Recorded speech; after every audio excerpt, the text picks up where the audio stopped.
Welcome back. We are here to review Ready to Love Miami, episode number 5 and number 6. And I have my amazing panel here with me. And of course, in the beginning of every live that I do, I get them to introduce themselves. And of course, if you don't catch the beginning, they're going to do it at the end. So it don't even matter. Stay tuned.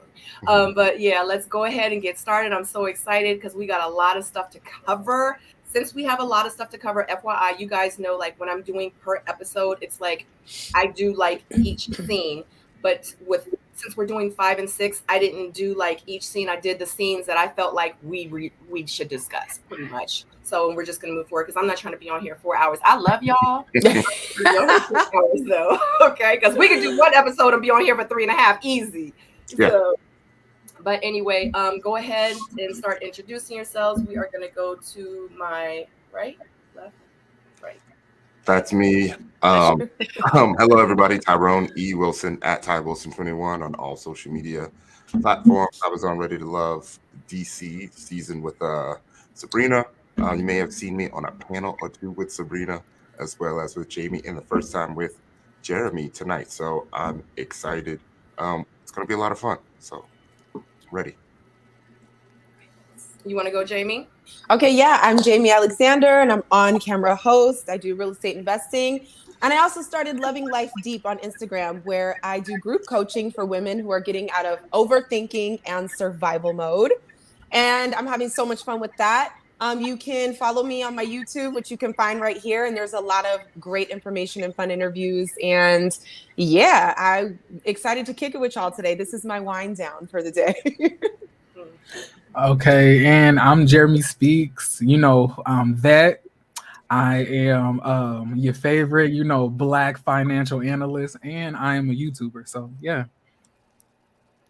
And you all know that I am Miss Sabrina Soul here on YouTube and on Instagram. Make sure if you are not subscribed, definitely subscribe. And if you have not hit that like button, I would so greatly appreciate it if you hit that like button. And we're going to give you guys a minute. So we're going to shoot it for a minute or two. But I'm going to give you a minute so you can go and actually look up Ty Wilson, look up Jamie Alexander, and look up Jeremy Speaks. We are all YouTubers. We all have channels, and I would love so greatly if you would support all of us. So make sure you subscribe to all 4 of us. That would be so, so amazing. But before we start, how do you guys feel about Ready to Love Miami thus far, up until episode 6? Thoughts?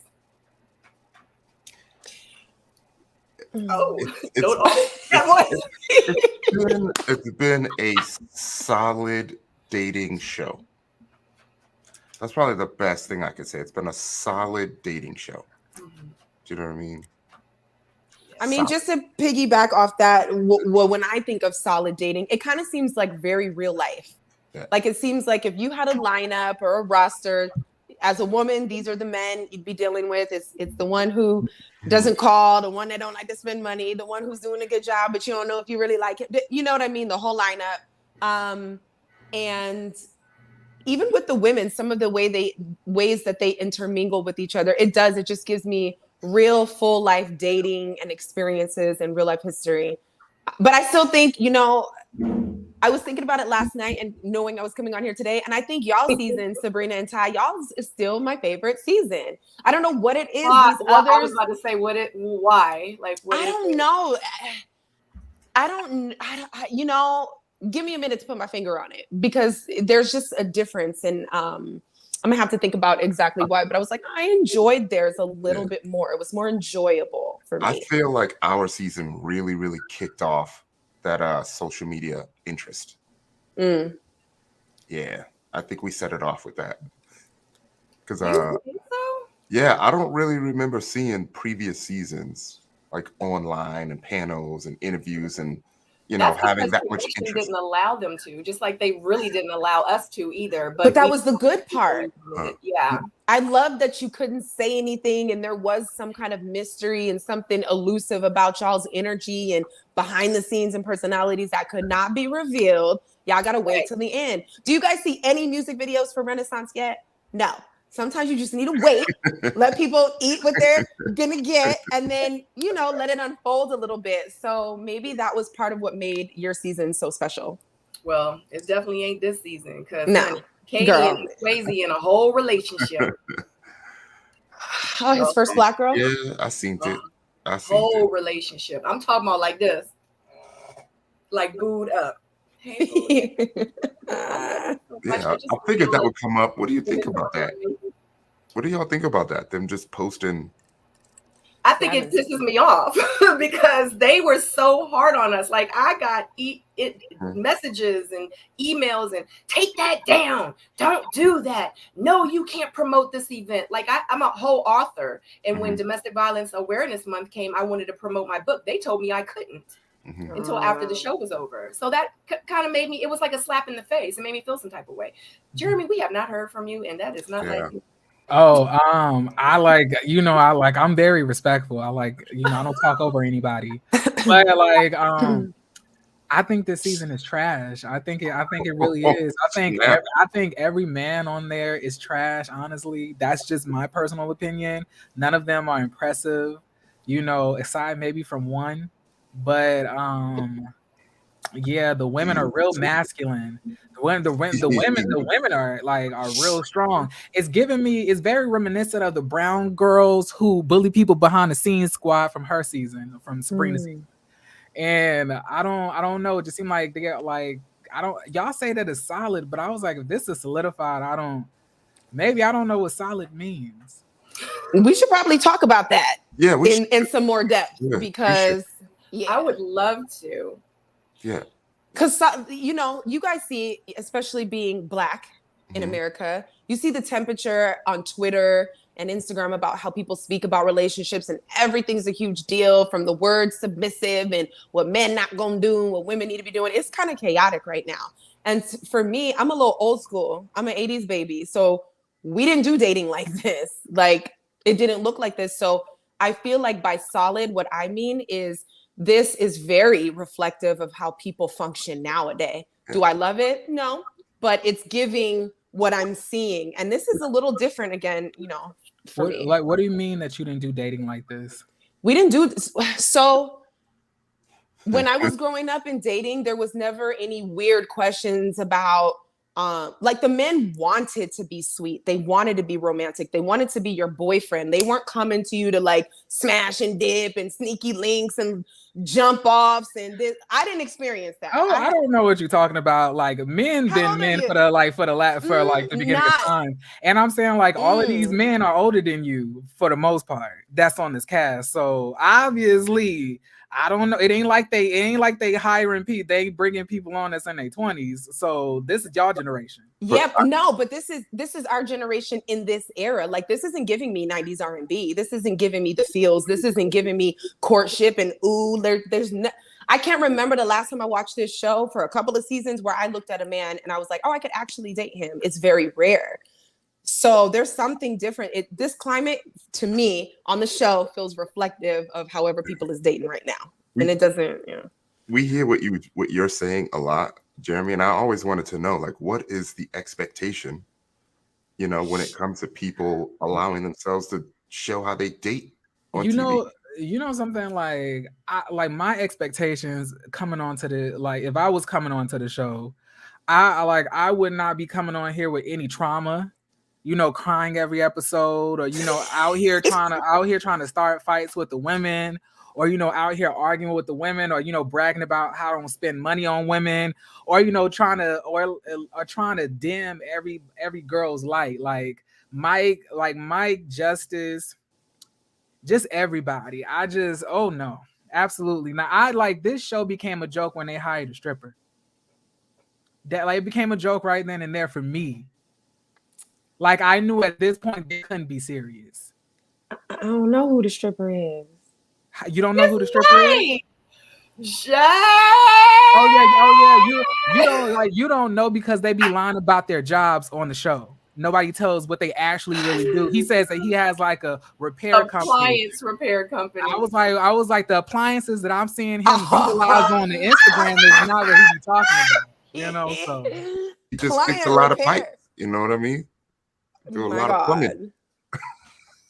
My God. When I saw him, I knew that at this point, the producers is not trying to help nobody find love. At this point, it's just ready to joke. It's ratings. It's their paychecks is getting bigger. But in the end, they gotta sell the show. But my thing is like the ratings are not even rating. Like the last time a lot of people were invested, you can even just tell based on the interviews, the reviews, and like the views upon the reviews. I'm not even reviewing this season. I stopped after the first episode. So did I. But I'm saying like your season definitely shook the internet. I would definitely say that. Like, and on top of that, like Sabrina is one of my favorite women off the show. Thank you, like I would have eaten her alive if she had said yes to Walter. I would. I like 90% of America.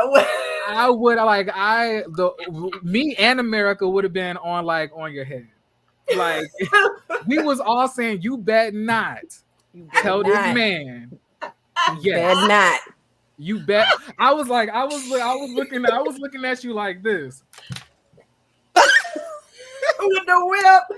I was like, what are you about to do, Sabrina? What are you about to do? But then like I felt like that scene was so powerful because we actually saw a woman decide that they were more than trying to run after somebody. And like I feel like to have a daughter and for her to grow up and see that you chose your self-worth over somebody playing around, that will encourage them to be something better, because what we see on Miami is the complete opposite. One thing that these women are doing is putting on their track shoes and chasing after a man. Sabrina was saying on the 4th episode, y'all ain't calling me. Y'all ain't texting me, so I don't know what y'all want me to do. I'm not about to chase no man. Right. So yeah, so this season is definitely not giving ratings. I don't know what they're trying to give. Everything just seems odd. And then the people don't seem attracted to one another. I know we ain't insulting nobody's looks, but I'm saying Miami is filled with beautiful people. Like beautiful people. But somehow, we've gotten this odd mixture of people that's not really attracted to each other. Some of them don't even really like, black women like that. What's the one who was the absentee father? Oh, the light-skinned football player. Yeah, former football player. What's his name? Donovan? Devin? I don't know. Devin. Yeah. He don't like immediately when I saw him, I was like, he don't like black women. And then he was around the girls talking about, I don't do the touching. I don't do affection. Oh, don't touch me, please. Like, oh no. And I was like, he's not attracted to nobody here. Mm-mm. Neither is Mike. I mean, he was sucking toes day one. He was doing that to stay on the show. Yeah, he was trying to stay on the show. Yep. Mike, but I don't even know why Mike. And then I didn't like that Mike. I don't like Mike because I feel like he has a habit of trying to degrade the women. And I still don't understand why he had all of that smoke for the loud one. What's her name? She was the loud one. Kadian? No, Dominica. She got voted off day one. Yeah, Dominica. So Dominica was I thought she was really nice. I thought she was really sweet. She was very pretty. She looked almost just like what's her name? Zadia. I was like, she looked just like Zadia. I was like, but it's attractive in DC, but it ain't attractive out here. And then Mike is talking about he see a lot of hers, so he's not impressed. But I was like, she see a lot of yous too, so she shouldn't be impressed. I was like, what's impressive about you? Jeremy is going off right now. Like, cause these men were like Mike was OD disrespectful in like some of these confessionals. And like the women feel like, oh yeah, he apologized, for coming at all of us crazy. I was like, that's because he don't want to get eliminated. Period. He every single time he said, I want a woman that's gonna be quiet and sit down. That's not. I was like, that sounds like a child. Yeah, I was like, that's what you tell your children. And then when he said Jamala was too funny, and he was like, she'd tell too many jokes. I was like, you don't want anybody who has a glowing personality, who has, charisma about themselves, because that's what you want to be. He wants to be the baddie in a relationship. Oof.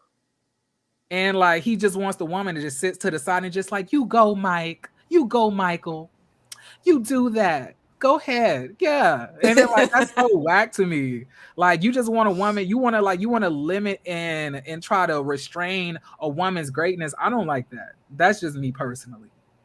Agreed. So so put them in the recycling bin. Does anybody have anything else before we get started? We get started. No, I'd say, Jeremy, like you nailed it. Sounds good to me. I mean, I respect the opinions. I really do. Facts. That's what I can say. Facts. I always appreciate Jeremy's commentation in his reviews because he gives it to you straight, no chaser. He's always been like that from day one. And I remember I hopped on someone's live and he was on there and I was like, I love you, Jeremy. He was like, I didn't even think you watched me or you. I was like, I know who you are. Of course, everybody knows who Jeremy Speaks is. It's always surprising when the Ready to Love people come, like either slide into my DMs and tell me that they watch my content. Like I was really surprised when Dakia told me that. I was like, oh. Yeah. I was really shocked that she liked my content because I was dragging her for a while after like you was dragging when she said that she wanted to date Paul. I was like, sis, come on now. Yeah, but you kept it real. Honey.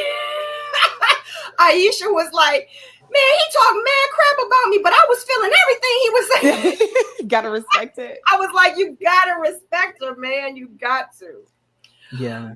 Oh my God. All right. So let's get started. And I hope you guys went and subscribed. And I hope you guys have liked this video. I would so greatly appreciate it if you did hit the thumbs up. That is actually right below you or above you. It's 61 of you watching. It's only 22 thumbs up.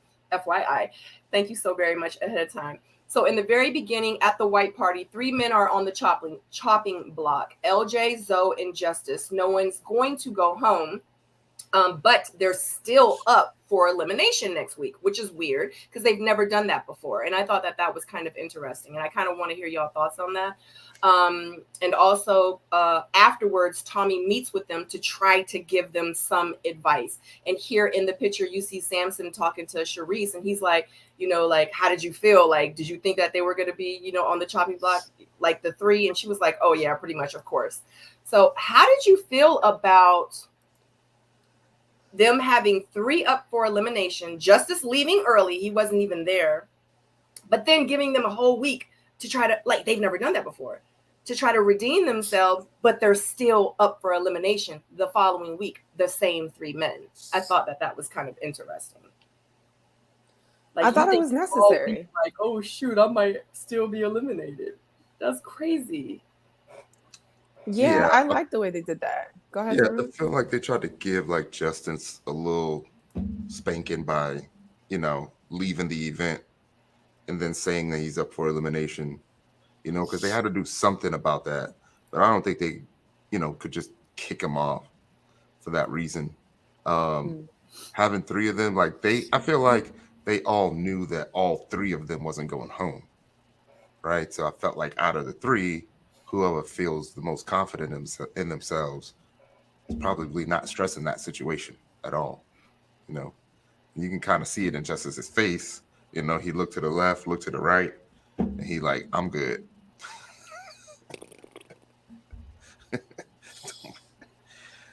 Hey, and Jeremy, I thought I was going to be hard on the men this season, but shit. Oh. I mean, like one of us, man, gotta be hard on them. Like, Thank you. If ain't nobody else I'm gonna do it. I usually am, but we appreciate it down from last season. Because when the women do it, it just seems like we're complaining, and then it turns around. Well, what are you as a woman doing? I'm good, okay. I'm talking about you right now. So when another man says something, it's like that's what we need. Some more bro code up in here. Check your boys. I be telling people now, get your boy. Like, I'm not even gonna say anything. Get your boy because you already know. So I appreciate it. Yeah. So at this point, it really does seem that the producers want to save Justice for whatever reason that may be. I don't know what it is. I don't know why we're saving Justice. I went to Justice's Instagram page. And I was like,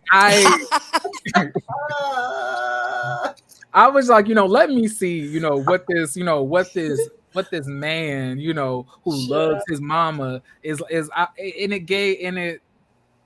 I was like, it's obvious they're not really looking for nobody to be on this show to find love. This is ready to ruin your life. ready to touch your uterus. Like it's not ready to love. Like Justice is literally on here for exposure. But he's not even doing a good job with that, because what really gets me about him, and I'm not going to give it to just editing because I believe it is him, but every time somebody mentions something about some money or a date, or homegirl says something like, yeah, I used to go in there for free. That's my type of date. I'm like, right. Like, it's just horrific to me. That mess is horrendous. I mean, in real life. What you expect? Kayla, like, I think it was like Kayla was like, I need a man. Like, wasn't that what she said to Sharice? Like, I need me a man. I need a man. You don't need a man. I need a man. I was like, girl, like, this ain't coming across. I don't know. Like, I know that men want to feel needed. We all get that. Men like affection. Men like things that are soft and jiggly. You know, we wanna like lay on you. You like rub our head, our scalp and stuff like that. But once we see that you're at a point, you know, where you need us, not that you want us and that you want us to add into your life, that you need us, we'll start treating you any kind of way, because you're not going to get rid of us because you need us. Like that's how I go. Like, you need me, so you got me, but I'm going to be trash. But it's so funny because I see so many guys complain, oh, women don't need men anymore. Oh, y'all don't need us. You're so independent. Go do your thing. So it's like such a double-edged sword when it comes to that. I know there's an energy to it with what you're saying, Jeremy, but it's just me playing the other side of the coin. So what men are saying, like when they like what men are really saying when they feel like that they want somebody that's needed, they want you to have your own stuff most of the time. Right. They want you to have your own. They just want to feel that you need their male presence near, like, oh babe, my tires changed. Like the man don't want you hopping out of the car, getting the jack out the trunk, and, you know, putting the car up while he sits in the passenger seat. Well, some men do. I mean, that's what I just said. But, like, you know, they want to feel like wanted. They want to feel like they're needed in your life and those type of ways. But aside, like your foundation as a woman and as an adult, they want you to be solidified. They just want to feel that you need their male, like that male contribution in their life. You know, I don't know why men are saying that, because as soon as you ask them to pay a bill, they appear scurrying up out of the apartment. Like, but they say that they want to feel needed. Now, I don't understand. Jeremy, is this a bill or two, or I don't know. You know, when you ask them to, I was like, I don't understand men who say that they want a traditional girl, but then they have modern values. They want a traditional girl, but then they want that traditional girl to work, to split the bills in half. Right. To split the dinner date in half. Like, I don't understand that. That'd be weird to me when I hear that. So when Justice said you might have to wait 10 years for a date. Honey, who was he sitting with when he was like, oh, I got something for you, and it was a ladybug? Trying to take God's props. I died. I was like, well, it was free. He gave her something. Tommy said, be romantic. This nigga gave her a oh man. I couldn't last 14 seconds in Justice's presence. I think we would fight. I think he just wouldn't like me, and I don't like him, and I just think I wouldn't be able to hold it back, and I think he would hate me for it. I just can't do it. I don't think Justice likes any woman with self-esteem, because what woman who has self-esteem would be okay with any other stuff that he has to put down? But long story short, men just want you to act like you need them. Honestly, that's what if we just been putting it in layman's terms, you got to act like, oh my God, let me tell y'all, like you got that. You're acting. That's what they want. That's what it is. They don't want to feel like you need their funds to live, because then they'll feel like you're a gold digger. Exactly. It's very complicated. Let me tell y'all a real quick story. So I was in a relationship long time ago, years ago, and I was at a point in my life where I was like, I don't need a man to do nothing. I don't need a man. I want a man. You know what I mean? But I can do this. Like, I can do this. I can do, you want me to take the trash out? No, I got it. You want me to do this? You want me to open up the door? No, I can open up my own door. Like, that's where I was at. This was a long time ago, over like 15 years ago. So he and I, we started living together. And I think he wanted, and this is how he did it, I think he wanted me to need him. So he started doing stuff, not understanding that I'm in property management in real estate. So when stuff happens with houses, I know how to fix it or come up with the solution because I'm a property manager. The dishwasher stops working. I'm like, oh, something's in the dishwasher. This dude threw something in the dishwasher. So not the dishwasher, the garbage disposal would stop working. So I was like, I know all you have to do is hit the reset button. I was like, babe, the garbage disposal not working. He's like, let me come fix it. He put his cape on. Why one of the sinks? I was like, babe, the water not on. He like, let me take a look. He cut the water off. He went under the sink and cut the freaking water off. He threw the stuff in the dishwasher. So I'm sitting there looking at my back door. I'm like, babe, it looks like somebody's trying to break in. It looks like stuff is from over here. It's like they like, yeah, they trying to break in. He's like, aren't you glad I'm here? Aww. So yes, everything you're saying, Jeremy, you're absolutely right. Because he went to the extent to do all these things to make me want to need him. So, I mean, yeah, sometimes we have to act like it. I don't have a problem with saying I need a man because I know it's not coming from like, I need a man to survive. I'm a grown woman. I have all of my own things. I've been doing this fine with and without, but I don't have a problem using the language like I need a man. I want to procreate. I want to have some fun. I need some support. I don't want to do everything, all of that. So I don't have a problem. You know, we need to function in nuances just a little bit more because me saying I need a man shouldn't sound like some needy, like, that should be obvious, right? I mean, when you put the word need into it, it kind of does sound needy. I need it. I need one. I want one. I want a manifest one. I'm just like, it's not I'm just saying like that. Like, it kind of is. Like I'm saying that, like just that. Like I'm with the the thought and belief that things come naturally, and then when you try to force them, like it becomes like it gets further away. So like saying like I need a man, I don't I don't know how. To me, I never said I needed somebody, maybe food or something, but I'll say like I really feel like I want to be in a relationship. I really want somebody right now. I really need some affection, but I ain't gonna be like I need a woman, I need a man. How do you say it and it don't sound needy? I mean, the way you said it, I need affection right now. That sounds like something that would make me stay away because that sounds very selfish. Like, I just need somebody to do something for me right now. That's what I'm more hearing rather than just the general aspect of like, I need somebody in my life. Who doesn't? Or else we'd all be born on an island individually. But I guess it's the ear, because if it sounds like, I need a man, if we say it in that tone, it sounds terrible. Okay, so Jamie, tell me what tone so say it in your tone real quick. Say it in a tone that Jamie would say it in. It doesn't sound like me. If it was just me to say it naturally, I'd be like, yeah, I need a man. It's like matter of fact, like I need one. Yeah, I mean, at a minimum, I want to feel like I'm contributing to our success, right? So that's like me saying, hey, the only reason I need you in my life is to have my child because I can't have them on my own, right? So wait, so if it was the opposite, it would sound terrible. So you want a woman saying like, I need a man. I would want her to want me, and then I would want her to need me for some things, right? Even if it's affection, companionship, something, right? Like, don't tell me you don't need me at all. Okay, walk away. So my question is, if you were sitting on the couch with the rest of the lovely singles, why you gotta go into slave voice? That's how Tommy talks. But like and like you saw a girl and she was like, I need a man, I need one, I need it. man need that, please. What like, and then you see a woman who be like, you know, yeah, I would really like a relationship. I really want one.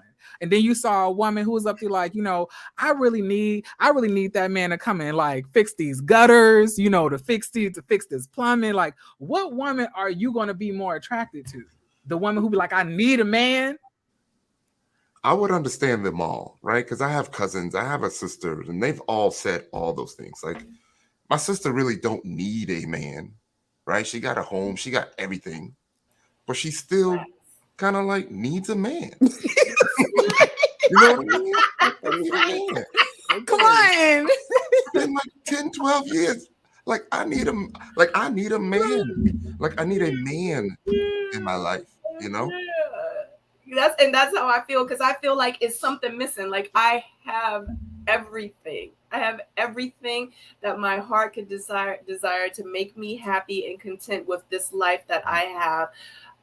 And, you know, I'm not a millionaire, I'm not rich, but like, I'm happy with what I have, you know. And if I could just have someone next to me to kind of complete my life, to share it with, would be amazing. You want companionship. Yeah, like I need somewhere to live. I need a car to drive to get back and forth. I need food. I need water, and yeah, I need a man. Okay, I'm not thirsty, but that's just the fact. Like, I need one. I want one. I need one.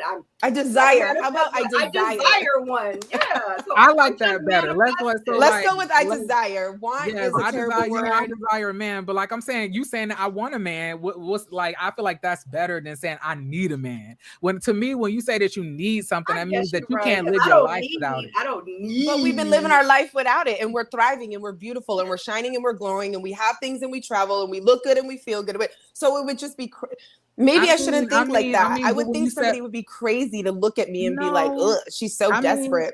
When you say that you need him, it's you can be as thriving as you want to, but when you tell me that you need a man, I'm thinking that like until you find that man, you about 2 steps away from jumping off the bridge. Oh yeah, then I don't need one. That's not I don't need one. Screw them. I hate that it sounds that way. So if it sounds that way, I'm using that because it ain't it. I'm just letting you know, like Tyrone is trying to be nice because he said I got sisters, I got cousins, I got aunties, but these men, when they hear you say I need a man, they think you desperate.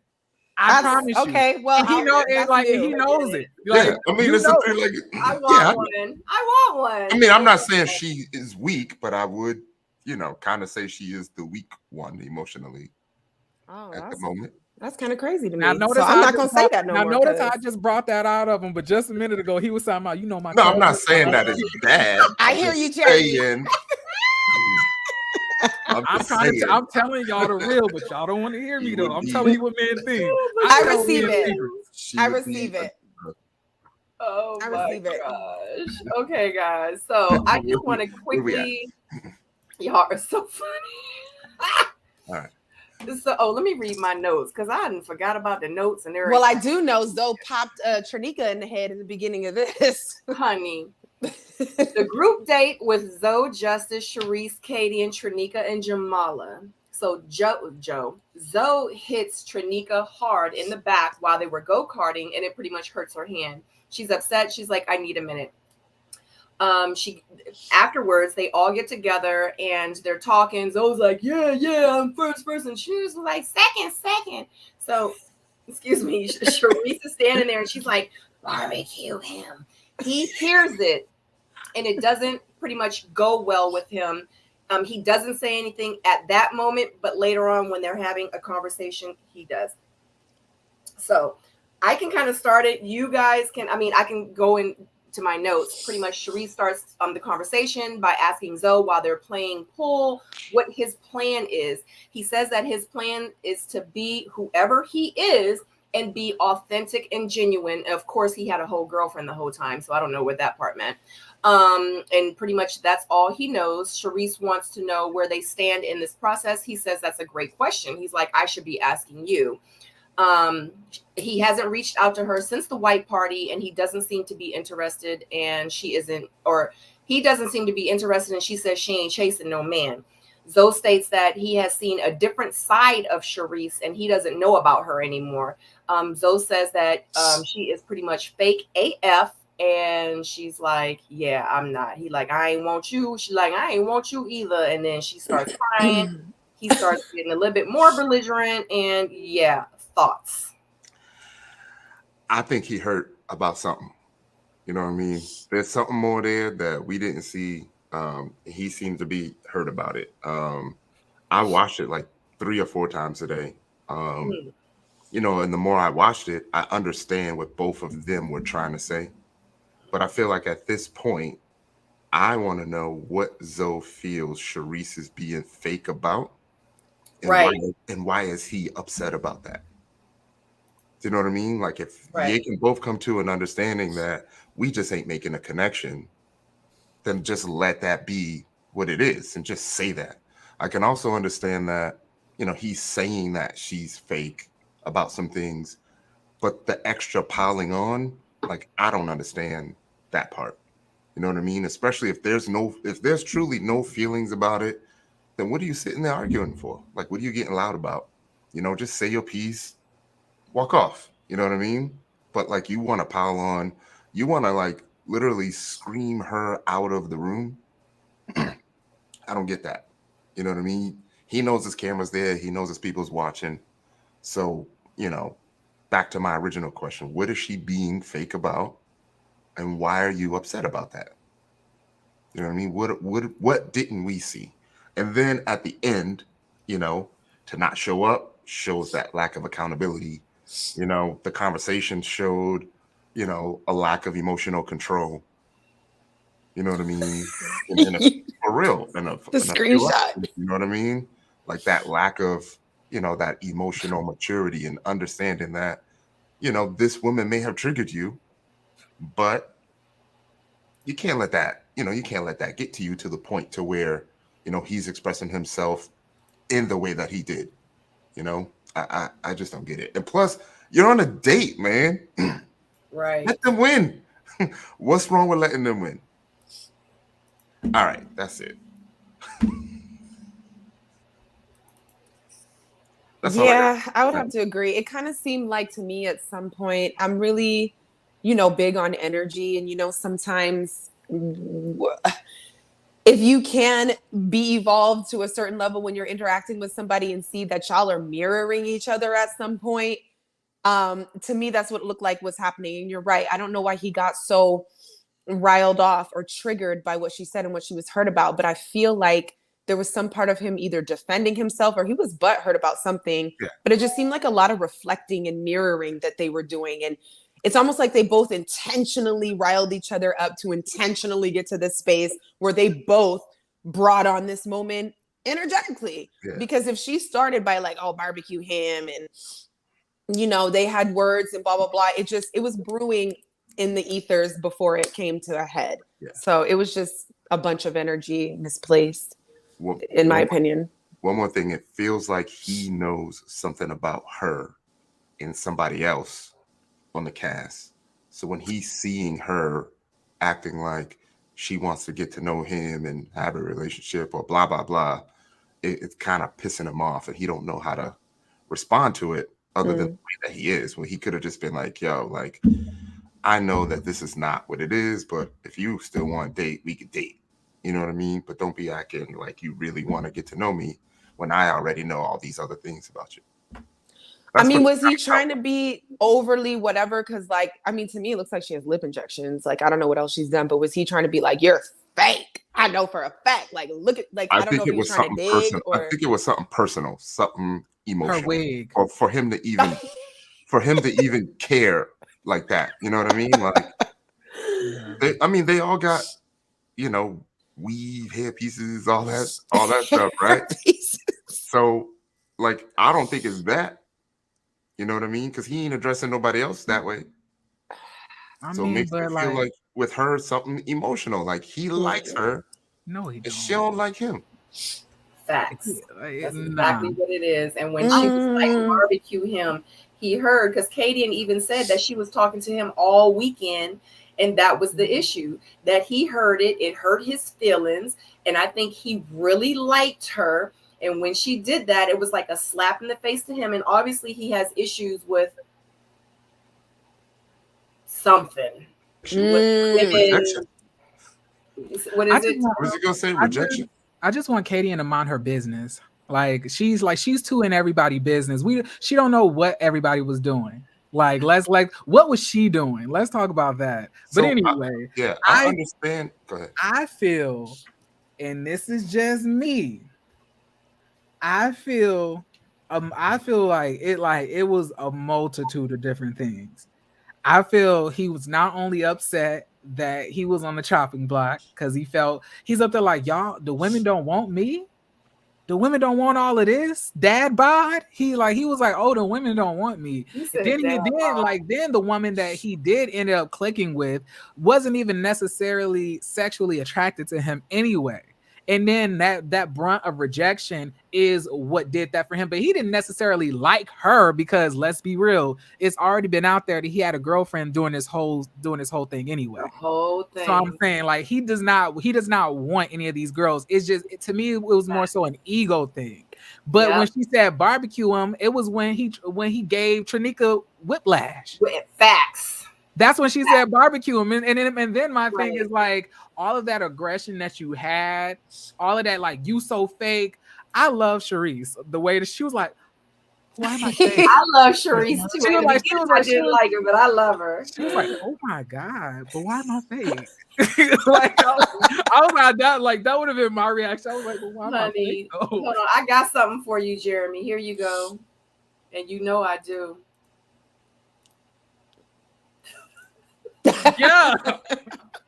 She was like, why am I fake? Flabbergasted. Yeah. I feel like we didn't get the whole conversation. And then my thing is, like, he was mad that she came over there to talk to him, but he was the only person that was left to talk to. Yeah. Everybody else had somebody talking to them. So don't nobody want to talk to your short, stubby self. It's the fact that you're all that's left. And that's why you're mad in general, because you're all that's left. Don't nobody want you. Wow. And then you thought you was going to be able to have all the girls fiending over you because you got this big old beard. But I'm saying that they were not interested, and you thought you was gonna come on and be smooth and suave, and you ended up looking crazy, cussing at a lady. And then you gave one of them like whiplash. She still got physical therapy to this day. We still don't even I don't know why he was so upset. He was upset about being in the bottom, and he took that out on everybody. He gave Trinica whiplash. He didn't told Charisse that she fake from her wigs to her lips to her body. He's just like, everything about you fake. Everything about you fake. I would have been like, take off your shirt. Take off your shirt and tell us why you feel that all the women should want you then compared to the rest of the men. Take off your shirt, Alonzo. Take it off. Show the women what they missing, son. Show them what they missing. Now that's good TV. I'm trying to see what he said though. He's like, I done seen a different side of you. I'm like, what did she really do for him to act out of character on national TV to degrade and roast her and belittle her the way that he did? I was so disgusted in his behavior that he would even talk to someone. It was kind of like he forgot the cameras. I'm telling you, when he watched this back, he probably was like waiting for the day for them to air it. Like, dang, I know it was bad. I know it was bad. But that's the real him, though. But wait. That was the real him. He forgot about them cameras. You know what they all gonna say? It was editing. That's the go-to.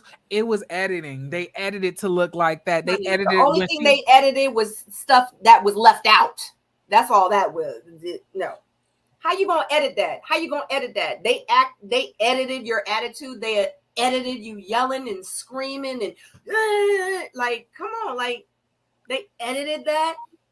It ain't but so much, and I said this on my season, it ain't but so much editing in the world. Yeah. And then that's when Zadia walked off. And in the end, he still had the opportunity, to address it. You know what I mean? To at least take accountability for it, apologize, if he wanted to or not, you know, but to still be able to stick it, you know, in there in the end says a lot about who you are. And the fact that he didn't, you know, made me feel like he had to have been hurt by something, like something really, really strong that he couldn't even face it. I think he just really liked her, and she, by him saying barbecue him, that's not something you would normally say about someone, or you know, or make comments like that to someone that you're really interested in, because it's like you have butterflies, you like them, you don't want to say anything negative about them. And I just feel like that when she did that to him in his head, that solidified, oh, we really don't got nothing. I thought we was working on something. I thought she was feeling me. I thought she was really liking me. Like, she don't like me. She don't like me. She faking. And I think that's what that was, and that's where that came from. Exactly. Ain't no man gonna act like that. Ain't no man gonna act like that to no woman that he ain't feeling. Period. Yeah. And this. Go ahead. No, I was gonna say, and even that could have been about anything. And instead of just focusing on what Sharice said, like he ain't even take into account who Sharice was saying it to, and maybe they could have been, you know, in cahoots about the whole thing. But he decided to just take it all out on Sharice. Exactly. Yeah, he wanted to be the only fake one out of the two of them, because let's all remember Alonzo was dating somebody and had a whole girlfriend the whole time. But do you see the reflecting? You're Right, fake. so You're fake. He might as well have been in the mirror. Exactly. There's a word for that. I can't think of it right now. Honey, let me pull my notes back up. Let me Deflecting. pull my notes, because it was quote. Because when I be taking my notes, it be quote. He said his plan is to be who he is and be authentic and genuine. That's all he knows. That's what he said. But again, we kind of talk about if that's Yes. what you're about, do you have to say it? It's called projecting. It's like when you know you're cheating and you accuse the other person of cheating. Oh, there we go. Yeah. It's like that. I mean, the only thing he projected was. Can I also say something? Of course. Is this a safe place to say I don't like Kadian? Absolutely, this is safe. Is this a safe place to say? But you gotta say why though. You gotta say why. Like, to me, Kadian is like, nah, it was just me. She's coming across as a really terrible person, in my opinion. She don't know how to talk to people. She real disrespectful. She's real reckless with the mouth.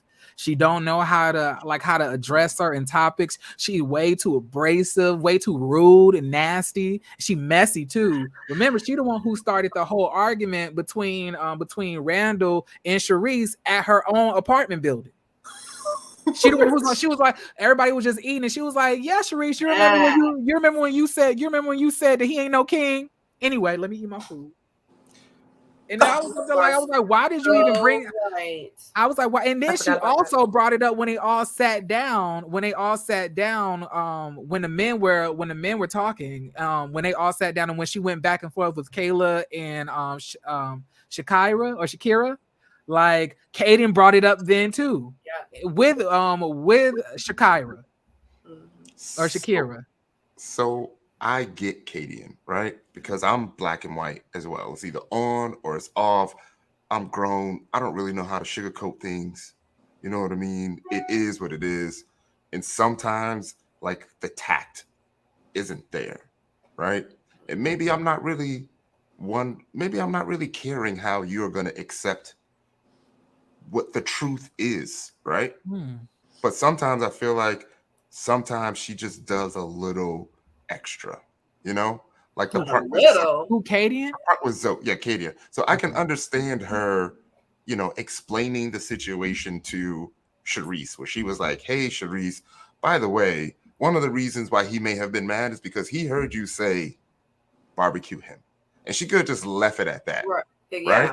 But to come back and be like, "Well, typically, if you're gonna do something like that, then don't be expecting, you know, somebody else to not be mad, blah blah blah," and then act like, you know, the victim. So now she's defending Zoe, and I felt like that part might have been a little bit extra when she didn't really need to. She could have just said her piece and been done about all weekend. She's not like she doesn't like other women. She's male identified. She's this season's version of Joy from last season.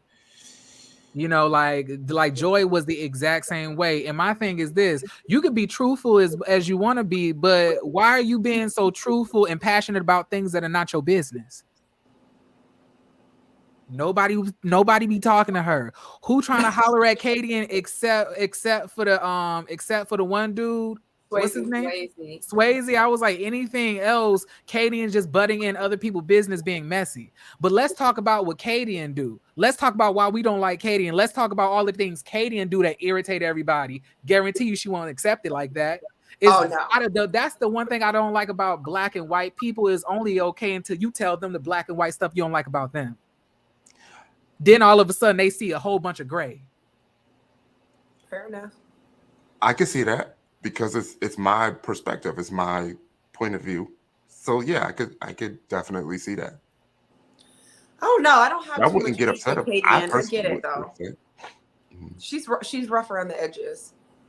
What about you? Say you wouldn't get upset? No, I think she's just strong-minded. She's just mature about it. I feel like, I've said it before. I feel like she's seen a lot of things, and she just would rather cut to the chase. Right? She's not about the BS. She must be an Aries woman. Can I ask a question respectfully? Yeah. What about when Katie said that you were aggressive with her? When you told her that you didn't want her, and you was up to, I'm not aggressive. I did not say it like that. Huh? When Katie says, when you said that Katie was aggressive, and she was like, no, I'm not. Like, I'm explaining to you, and you was like, but you were aggressive. You were aggressive, and you didn't like. She was trying to tell you. I got upset about one thing, and then that's when she called me cold in my delivery. Right, even though it was just straight up and the truth, I was not trying to be cold in my delivery. I think that was the only thing that I might have disagreed with. Okay. All right. So I get it. I get it. Hold on. Who are you talking about? Her name is Carrie. It was Carrie. I don't know why I thought it was Katie. He called me. He told me this. He was cold about it. Oh, I remember. I was like, no, I wasn't. Like, I struggled getting it out. Right. But maybe because you are so black and white, you don't realize that you can come off a little cold. But I'm saying if somebody tell you that you come off cold, and you literally tell people what it is because you see in black and white, and they say, well, you come off cold, how you going to be mad that they're telling you their truth when you feel comfortable telling people your truth? No, I get it. I understood it. I accepted it. That was the only thing that I didn't think I was. Okay. But I get it. Understood. Mm-hmm. Well then, moving forward. So let me go ahead and put this screenshot. So and this don't have nothing to do with nothing, but I just need. Of course it does. What? Of course it does. No. Okay. Because I said I don't want to talk about everything, but I just need y'all to let me know how y'all feel about LJ. Just real quick. Poor guy. He's just trying. He's just trying to be up in the mix. And mind you, this is after Tommy told him, be more compassionate, more available. Yep. I think he's just trying, He's up there like, I ain't gonna get sent home tonight. Yeah, he's just trying. Anyone is physically attracted to LJ? I mean that in the best way possible. My drink is gone. I don't know if anybody's attracted to him, but my thing, like, can you please put that screenshot back up? Do y'all see the hurt and pain on Sharice's face? The drama and prime time. I got another one for you. This looked like it looked like a scene from the Have and the Have-Nots. I feel like I'm watching my stories. Girl. I'm just doing my job. So. It's just a lot. It's hard for me to believe I really was not trying to be mean. I was just saying it just seemed like nobody's attracted to him. Like he just doesn't. I think LJ could be an amazing. not could be, I don't know him, but I'm just saying he could be an amazing partner. He seems like he's so compassionate and sympathetic and empathetic, and he seems like he could be like a romantic guy. I don't know, just from what I see, but in real life, at the end of the day, he has no swag, none whatsoever. And I think honestly, that's just kind of what he's missing. And if he got a little bit of swag, he would be okay, I think. Just my opinion. So. Yeah, I agree with you, Sabrina. I think he's trying to be what he thinks he needs to be as opposed to being himself. Because that's where the swag comes from, is like you. But if you're constantly putting on, trying to play a role, that's just, it doesn't land. Yeah. So wait, y'all saying nobody attracted to him, but like, wait, has this happened yet? Because I don't know, because like, you know, I have, you know, missed some episodes. Somebody said to LJ, you know, after I did that thing for you that I've never done with anybody else, you never called me back. Like, you know, that was Sharice that sat and talked to him that time. That said that she did done something for him that she never did for anybody else. I think that was Sharice. Yeah. I mean, not Sharice. Shakira. But Shakira didn't say that. I thought it was Trinika that said that. No. So y'all don't think? No, she said, "I call you once, you don't call me back." And I did something for you I never did for nobody. But I'm saying, like, Shakira didn't say that. So somebody else said that. So that has to be Trinika. I don't remember anybody else. Y'all don't remember that being in the trailer. Somebody looking at LJ and saying, you know, like after you know, we did that thing that, you know, I never heard back from you. I'm sure, and like, I think it was Shakira. Yeah, it was Shakira. They were sitting, it was the white party. It was the white party, and they were sitting on that bench thing. And he was like, well. And what did Shakira? I don't remember Shakira saying what she did with him. She never did. She never said it. She never said what it was. But she never said that though. She did. Shakira did. She did? I don't remember her saying that in that scene. Yeah. She did. Wow. Because they even used that scene in the previews when they were doing the previews, the reruns, like for the commercial for it. Yeah, I remember her accent. So y'all think that they possibly, allegedly, apparently could have maybe have been clapping skins and then he didn't call her back, or maybe, you know, she did something to him and he didn't call her back afterwards? You know, I wish I could recall the moment better, but I don't see that being a reality. I mean, but what could it be that she ain't did that she did with him that she never really did with anybody else? Maybe call him repeatedly, more than once without receiving a call back. I don't remember anything feeling so. Maybe it was her explaining her situation. Yeah. To me, she definitely looked like she'll blow your phone up. Shakira is definitely that. She's a part of the I Need a Man posse. She needy? That's what you about to say? That's what she said. Energy. I don't know. Shakira's up there like, I need a man. I need emotional stability. I need financial stability. I need somebody to stabilize me. Shakira came in here unstable, unhinged, and just a little bit. I think all of them are. I think we all are at some point.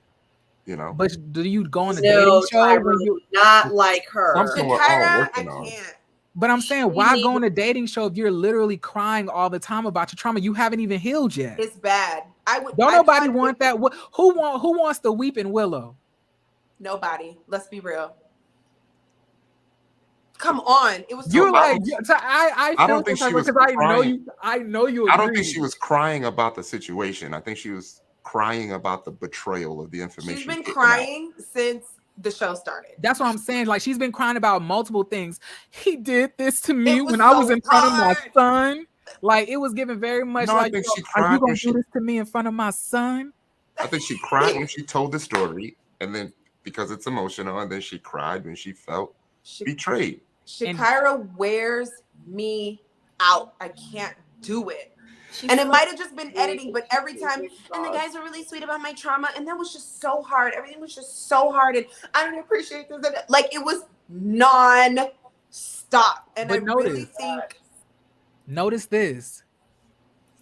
She thought that making it seem that she was emotionally sensitive and emotionally, unstable, and that she needed a man to stabilize her.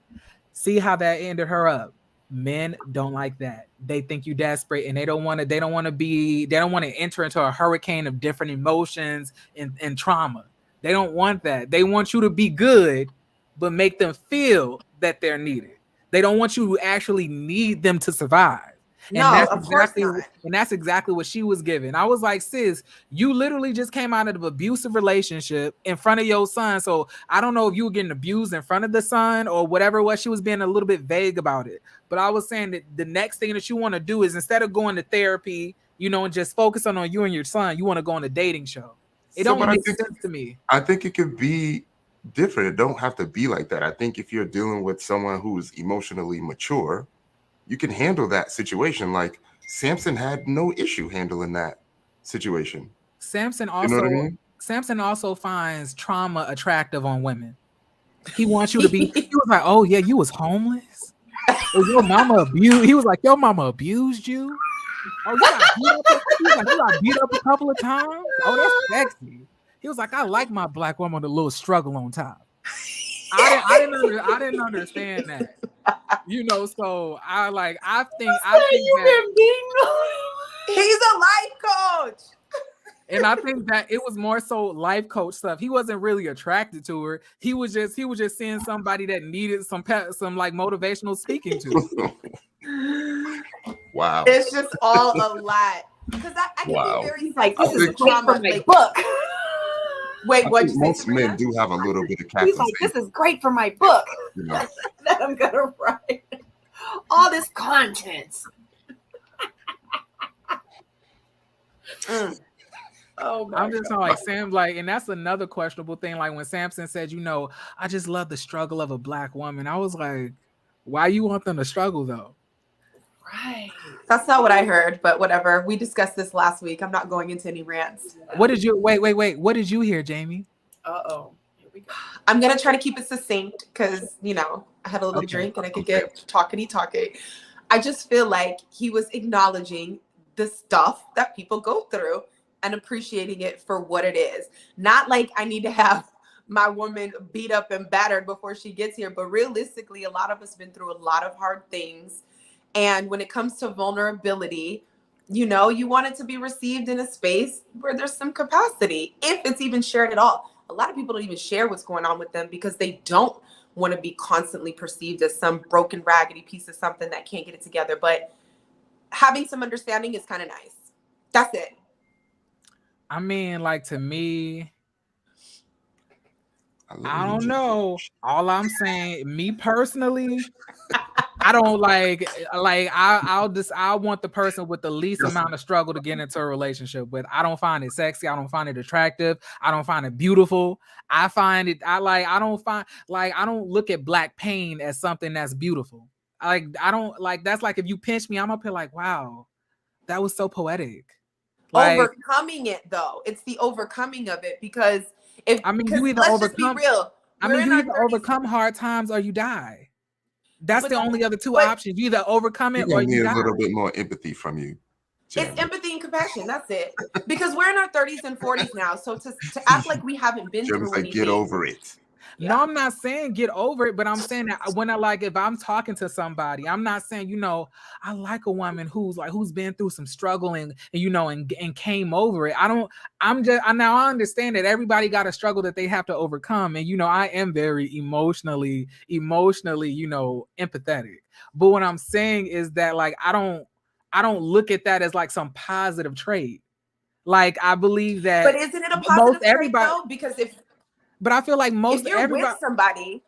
But I'm saying most everybody has traumatic things that they've been through. Sabrina has traumatic things. You probably had traumatic things. You was in the military. I was in the military. We both went through some traumatic things that we had to overcome. I think he was just saying that he can identify that, and he likes, situations that he can identify with. If you haven't been through any kind of struggle, that you may not understand my struggle. To me, I feel that what I got from it was that he liked that because of his work, it also intercedes on his relationship choices. So he likes people that he can save, or that people that needs him, or that people that, you know, may not be in the best place, that he could try to help get to the next place. From Captain Save-A-Ho, you know, you said it right. I just said that. So I'm saying, like, and then what happens when he saves you? When the saving is done, he'll get bored and move on to somebody else who got some trauma that he can fix, or he'll traumatize you and refix it. Oh God, no, please. Ooh. You don't want to listen to me. I'm trying to tell y'all how it works. I'm not gonna front. I could be the green one. Sabrina knows. I be telling her all the time, like, girl, this is what happened. I know. I couldn't. What did you feel, Sabrina, when he said that? She said what you said. You should listen to Sabrina. I understood what he meant by, like, because he wants to be able to relate with who he is going to date or who he's dating. So because he started talking about how, growing up and his mother, and then not having any food. I can't remember exactly, don't quote me, but he started talking about his rough times with his mother and stuff like that. So it was like, I get it. But for him to just be like, I need a woman that struggled. My thing is what if your perfect woman has never struggled? But what if that's like your soulmate? What if that's the woman for you? But because she hasn't struggled, it's like you can't relate to her, so she wouldn't be the one. Maybe so, I guess. There was someone that I was dealing with, and his mother had passed, and neither one of my parents at that time had passed. And he told me pretty much he couldn't relate to me. And he didn't think that I could relate to him because I hadn't experienced death the way that he did. And it's like, now that both of my parents actually just passed, it's like he said to me recently, like, now you're where I am. And I'm like, that's weird. Right. So I just was like, I don't get it. So I just feel like at the end of the day, it's so many, it's 7.4 billion people on this earth. And I just feel like we all have different walks of life. And I can't say because you haven't gone through what I've gone through, and I've gone through some effed up stuff in my life. I've gone through a lot of traumatic things in my life, and I've overcome them all. But for me to say, because you haven't experienced traumatic episodes, I can't be with you, or I can't relate to you, or you know what I mean? Like, I just can't. What if he has never experienced those things, and he's had a gold silver spoon handed to him on a platter, and he's, from the royalty or whatever the case may be. And he's like, you know what? I hear you, queen. Like, I hear the struggles, and I see the difficult things that you had to go through in your life. But you know what? I am here now to add to your happiness. I am here to make life easier for you. I am here to go through life now with you, the bad, the good, the ugly, everything. Like, I want to experience your life and everything just moving forward. You know what I mean? So it's like when Samson said that, I just could not relate. Yeah. But I feel like Samson said what you just said. He didn't say, oh, I like my women that struggled. He didn't say that. He said that last thing that you just said, that I see and appreciate what you've been through and understand. That's what he said. He didn't say, if you didn't struggle, man, I can't relate. That's not what he said. He did. And then he said, I need a woman that has been through some struggle. Did he say that? Yes, he did. But because y'all like him so much, y'all not hearing it. And that's what I'm trying to say. Yes, because y'all want somebody to be a nice guy, because y'all think y'all hear what y'all want to hear, but y'all are not seeing the actual reality of it all. And then when y'all walk into the wall and y'all hit y'all heads, then y'all be like, I didn't know. He's literally like a man telling you that, like, especially. And then this is my thing. Black women, well, at least the 2022 Black women are saying, like, we want to tap into our femininity. We tired of being strong. We tired of struggling. We just want a man to be a man, and to uplift us as Black queens. But then you're like, y'all want to like justify him saying, like, I need a woman who's had a little bit of struggle. Why do you? He said too. That's what he said. That's why I was like, why I gotta have some struggle? even though I have. But I'm like, but why I gotta like? But what if I hadn't done any kind of struggling? Does that like count me out? Like, what if like I had a good life? Like I didn't have any struggle. What if my parents were like the parents from from that's Fresh like Prince that's of the Bel point Air? that I'm trying to make. Yeah. That's the point that I'm trying to make. So does that rule me out? Because he did say that. Let me pull up this episode real quick. Don't laugh at me.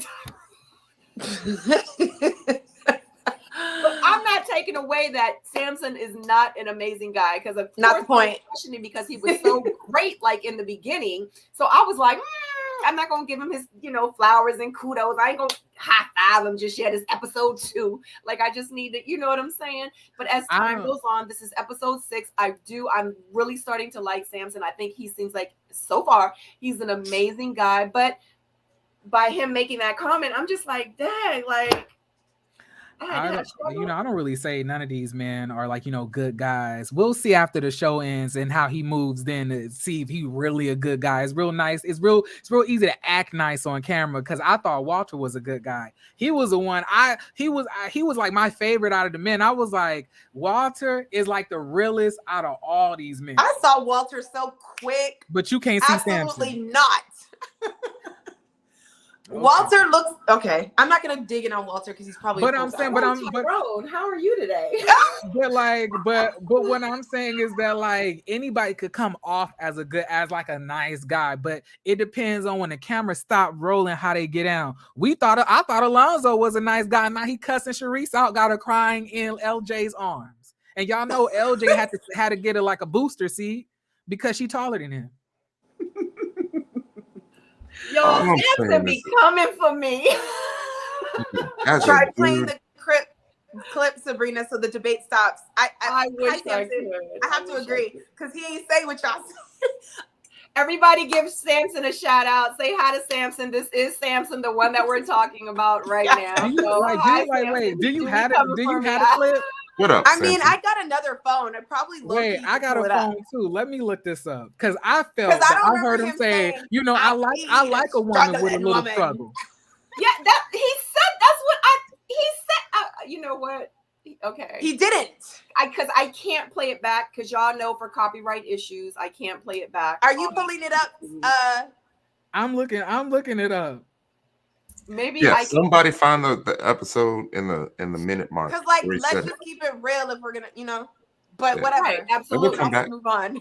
And we'll come back to it. Yeah.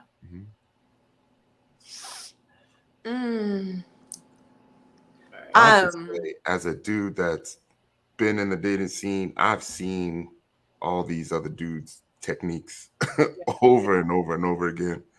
So when I see it, it stands out a lot. And this is in every season. Like I peep the technique that they're using immediately. So let me ask you this, since we're talking about Samson, do you feel like he has a technique, or he has a strategy, or he has something that he is doing on the show to place himself in a position to make himself favorable? No, I feel like he's naturally a good guy. He's naturally a good listener. I don't know where that ends up for him, right? Because I don't know him or his past relationships, but he seems easy to talk to because he's going to listen, But like I said to Jamie a few weeks ago, you don't get no extra credit because you can listen. You know what I mean? And that's all I was saying. And I was just saying that we need more of that, so that's normalized, it doesn't come off as if that is an amazing trait, and that's why I'm kind of hard on the guys, because that foundational stuff that Samson is showing should be common. But then let's make amazing, whether it's common or not. Just like I said last show, if it's amazing, it's going to be amazing whether 2 million people are doing it or 2. And wouldn't you want those same kudos for the way you show up and for the way you've developed and grown as a man, whether it's basic or not? You want me to be, Yeah. I'm not taking the kudos away. I'm just, all the thing I was saying is that me being hard on the men, that we should try to normalize that amongst men. I agree. I agree. I can't find it on YouTube. And I don't feel like looking up the episodes and going through them. I was getting ready to say, unless y'all can tell me exactly like which episode it was, because he was talking to Sharice. It was the one with him and Sharice in the coffee date. It was a coffee date, or the white where they said go out with someone that you wouldn't normally go out with. Was that episode 3 or 4? Then he says Sharice. Hold on. Because the last time we got together, I think that was episode 3, no? The beginning of episode 3. Oh, okay. My bad. What y'all feel about Samson saying that he don't chase after a woman, he lets the woman chase him? Is that also a good technique? I remember him saying that in the very beginning. Got into that, and I think we said that. Hold on a second. So Jamie, you got your track shoes ready? We would prefer if a woman showed interest before showing interest. And I think that that's okay, because I can't put myself in a man's shoes. Obviously, what y'all go through is different than what we go through. But what I can say from having guy friends and trying to be someone to appreciate who the men I'm around and who I date, I'm okay with showing some interest, because I feel like y'all need some kind of green light to go. Like, you can want something, and some people chase and some people ignore the flags or all of this and do whatever. But some people like, oh, she called back, or she texted me this morning, or she a little bit of green light, and then you can press on the gas. So I'm not saying that you got to chase a man and put your shoes on, because most of us women are not, well, I don't know. I'm gonna speak for myself. I'm not chasing, but I will let you know and present a certain level of interest if I want you to come after me. But what he described on that first episode, does that sound like reciprocity? Well, see, I'm not sure, because I'm a Gemini. First of all, I have a lot of understanding, and I need a lot more nuance than a clip. I need more. I need more. What about those who don't believe in zodiac signs? Like, so does that sound like reciprocity? I'm sorry, what? What about those who don't believe in astrology? What does that sound like reciprocity? For those that aren't Geminis. No, I'm just somebody who is very open to understanding. So forget my sign, because I'm all the signs. You could throw that out. I'm an understanding person, and it's kind of like taking one tweet and running with it. I need nuance. I'm an on-camera host for a reason. I need nuance. I need conversation. I need depth. I need more questions. I need to see where things are coming from, because just to take one clip and try to paint a whole picture, like, I'd be having way more questions than that. So that's what I got from it. The best I could get with what I got. So Samson said, a man can only be interested in a woman that is interested in him first. No need to pursue someone who doesn't want to be pursued. Simple math, especially in Miami. Listen, that's, to me, sounds like low self-esteem. Do you want a woman to approach you, Tyrone? And or do you prefer that instead? So that last line where he says, no need to pursue someone who doesn't want to be pursued. If she ain't feeling me, I'm moving on. But I'm saying, is that after you approached her, or are you waiting for her to approach you? I don't have any problem approaching. But I'm talking about, what's your preference? My preference is to know that while I'm walking over there, you know what I mean? I'm getting some kind of feedback. I'm not walking over there to approach her for nothing. I mean, but how would you know if you haven't spoken to her? She's giving me something. There's some nonverbal communication going on. But he's not saying to me, he's not talking about nonverbal communication. To me, he's saying that he doesn't approach women. They need to approach him first. To me, that's what he's saying. I didn't get that. That's not what I got either. That's what I got from that. He said a man can only be interested in a woman that is interested in him first. No need to pursue someone who doesn't want to be pursued. Simple math, especially in Miami. How would you know if somebody is interested in you? You have an idea. She'll let you know. Okay. She will. She'll let you know. You just gotta listen. Let you know. I don't know. Not only that, to me, I thought old school. Especially I'll be confused, Jamie, because what you saying don't sound old school to me. Because I thought old school was when the men, walk up and say, "Hey, how are you? You looking beautiful tonight. Would you mind? Can I talk to you? Can I get your number?" Right. And I didn't like. but I'm saying that like now I can understand if the woman is not giving you that reciprocity back, then you just go about your way. But I'm saying before you talk to them, like you could think I'm looking at you, but I'm looking at somebody to the side of you. We in the club. Okay, but I'm going to say this, okay? And I know not everybody's going to agree with me, right? Back in the day, there was a man I approached because I thought he was fine. The day I approached him, we didn't stop talking for 5 years. We were engaged, met his family, and some people would be like, I'm not approaching no man. I opened the door and I let him do the first date, the flowers, the this, the that. I don't have a problem making my interest known as a woman. I don't think that's a bad idea. That doesn't mean I'm chasing.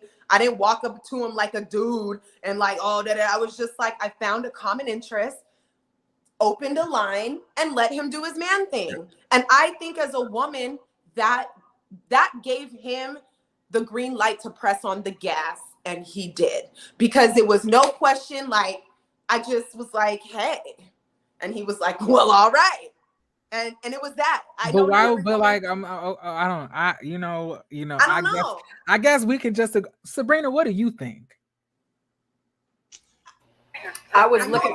There's a difference between interest and assertiveness, right? I don't I'm saying if you're attracted to it.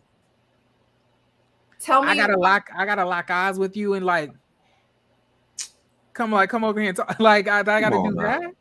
Are you saying you never approached anyone, Jeremy? I have, but I'm saying I never waited. I never like tried to look them in the eyes. Are you saying you approach someone from the back every single time? You ain't never made eye contact or nothing? I mean, how would I know what they look like if I'm seeing them from the back? I would have to approach them from the front. But I'm looking at them don't mean that they looking at me, but I'm going to approach them because I think that they're attractive and I think I want to talk to them. So I'm going to be like, hey, I just saw you across the club, or I just saw you across and I just thought that you were really, you were really beautiful, or you were really this and that. And I want to know, would you like to talk for a minute? I wouldn't be like waiting for you to like give me some type of sign across the, like, are you gonna like talk? No, I'm not saying do all that. Because sometimes. But I'm saying that how do they express the interest? I'm okay with being clear, so I'll just say that I'm gonna talk to you. I'm gonna let you talk to me. I'm gonna look at you. I'm gonna let you in my space. It's your choice if you want to press on the gas. That's my reciprocity. That's my move for reciprocity. What other women do, I don't know, but that's always worked for me. But I guess I'm just a little bit confused because I feel like when women do that, men say that they masculine and they don't want I don't know. Look, do whatever y'all want to do, child. But I'm just saying that, like, to me, that I don't know how. I never heard a man around me say, I don't like, I ain't chasing no woman. I don't like if if they ain't show me that they interested in me, I ain't gonna I never seen a man like say that, or I don't even know how that works. I thought a man shows the interest and then a woman reciprocates that back or not. I didn't know the woman do that first, and then the man is up there like, let me think about it. But you got to think everything's not. There's so many nuances to it. Because like I said, with the guy I was telling you that I got engaged to, I saw him. I didn't say, yo, baby, let me get your number. I said, hey, I'm from da-da-da-da too. And I stood there and let the man talk. So it was a mutual interest, but it was definitely like, I came up to him like, you fine and I like you. So that gassed him enough it was reciprocal. That was just, I don't know. That was just me. I would really like to hear what Kojo has to thinks about like this. I would love to hear. Cole, you already know what Kojo's gonna say. What is he gonna say? Kojo's gonna say what you're saying. In my opinion, I've had a conversation with Kojo before. I low key think that the rest of them on top believe and agree with me as well. I think Tyrone is straddling the fence a little bit. He wants to be understanding, but I believe that he ain't waiting for a woman. He's gonna express interest, and then the interest gonna get reciprocated back. But there's that too. That's not off the table. Yeah. Wait, because you're with somebody from a prior season, or you were with them, and I remember them completely saying that they don't chase after men, that they want a man to like, you know, show them interest, and they're not about to like the men were saying like, you know, you ain't got up, or you know, you ain't talking to us. She was like, well, y'all haven't came and talked to me. I was waiting for that, you know. So like, I know you have probably had to like initiate interest first, and then, you know, maybe it got initiated back. I'm not saying that's how it went exactly, but I'm just saying based on what she said off the show, to me that replicates the type of energy, to me that's more so traditional. I understand both ways. I have no problem approaching. I have no problem making my interest known. Like, there's things that's getting me over there, and there's things that's going to keep me there, right? But I also know that if she shows interest in me, right, then that may be a sign that it could be real. Like, she really, really does like me. Okay. You know, and there is a fine line between interest and assertiveness, because I can't say the other word. You know what Aggression, I mean? aggressiveness. Oh yeah, because I remember. Oh yeah, it's a good thing that you that you circle right back to that. Can't say that. It's such a fine line. There's so many nuances. That's why it's kind of hard to just say this is how it has to be. When you come up, some things work for some people in certain moments, and then there's other moments where it's you know. I get it. You know, because the pursuit is still, you know, more on the man. It's the man that's going to ask for the hand in marriage. So the pursuit comes from him. We're not talking about marriage. We're just talking about we are. What are we dating for? Sabrina, you look like you setting up some magic over there. Like, what are we dating for? At first, I was actually looking for the clip with Samson and Sharice. I have this up. I don't remember if it was the coffee date though. It is the coffee date. I have that. That's episode 3, but that's not the coffee date. That's not the. I just watched that whole episode. It's not that. They were sitting somewhere else. Yeah. Yep. Yeah, I remember that. So, anyways. Was it the white party? I think it was the white party. I think when they sat off in the corner. I don't know. Maybe it's just me, but I'm just tired of this aesthetic of Ready to Love, that it always seems that, you know, it's the women fighting over the men. Like the women are always fighting over the men. And I feel like that mindset of, you know, the woman needs to show me interest, the woman needs to do this first, I feel like that contributes to women acting like this is the Hunger Games for a man. Yeah. It's because the men aren't willing to be vulnerable. Or they're not willing to be assertive. Vulnerable, they don't want to lose publicly. We've seen that many seasons. They're afraid to get played. The woman gives the green light, it's the white party. Okay. I sent you the link. I sent you the link, Samson. If you want to join, I put it in the chat, and I also DM'd you. So I would love to hear what. I would love to. Yeah. So everyone wants to hear what you have to say. So if you check your Instagram DM, I sent you the link there, and also I put it in the chat. So if you want to join, because to me it sounds like you're insecure about rejection. To me, that's what it sounds like. But then you got to look at energy. Does he really give you the energy of somebody who's insecure about rejection, or does Zoe give you the energy about being insecure about there's two different energies right there. We'll see. Well, we need to see him get rejected first. We need to see. Then we'll see how he reacts. Yeah, we need to see him go at somebody. Yeah. Instead of just listening. Fair enough. All the women came after him, so he didn't like. Is I'm saying, so I don't understand. I feel you. You there's validity what you're saying. I'm not trying to just, you know, I feel you. I just like, all I'm saying is like how many times are we gonna have these seasons where like the women are fighting over the men, and like the men are just sitting there looking like I guess kings, like, you know, just sitting back while the women are pulling each other hair out. I said, but it's like that every season. Every season they make it's like the women are chasing the men. They asked me, they were like, go over there and go talk to Walter, go interrupt him and such and such. I was like, and I will never. I was like, y'all got me twisted on that shit. Can I talk to you for a moment? What? I'll wait. Samson says, copy that, stand by. So I think he's coming.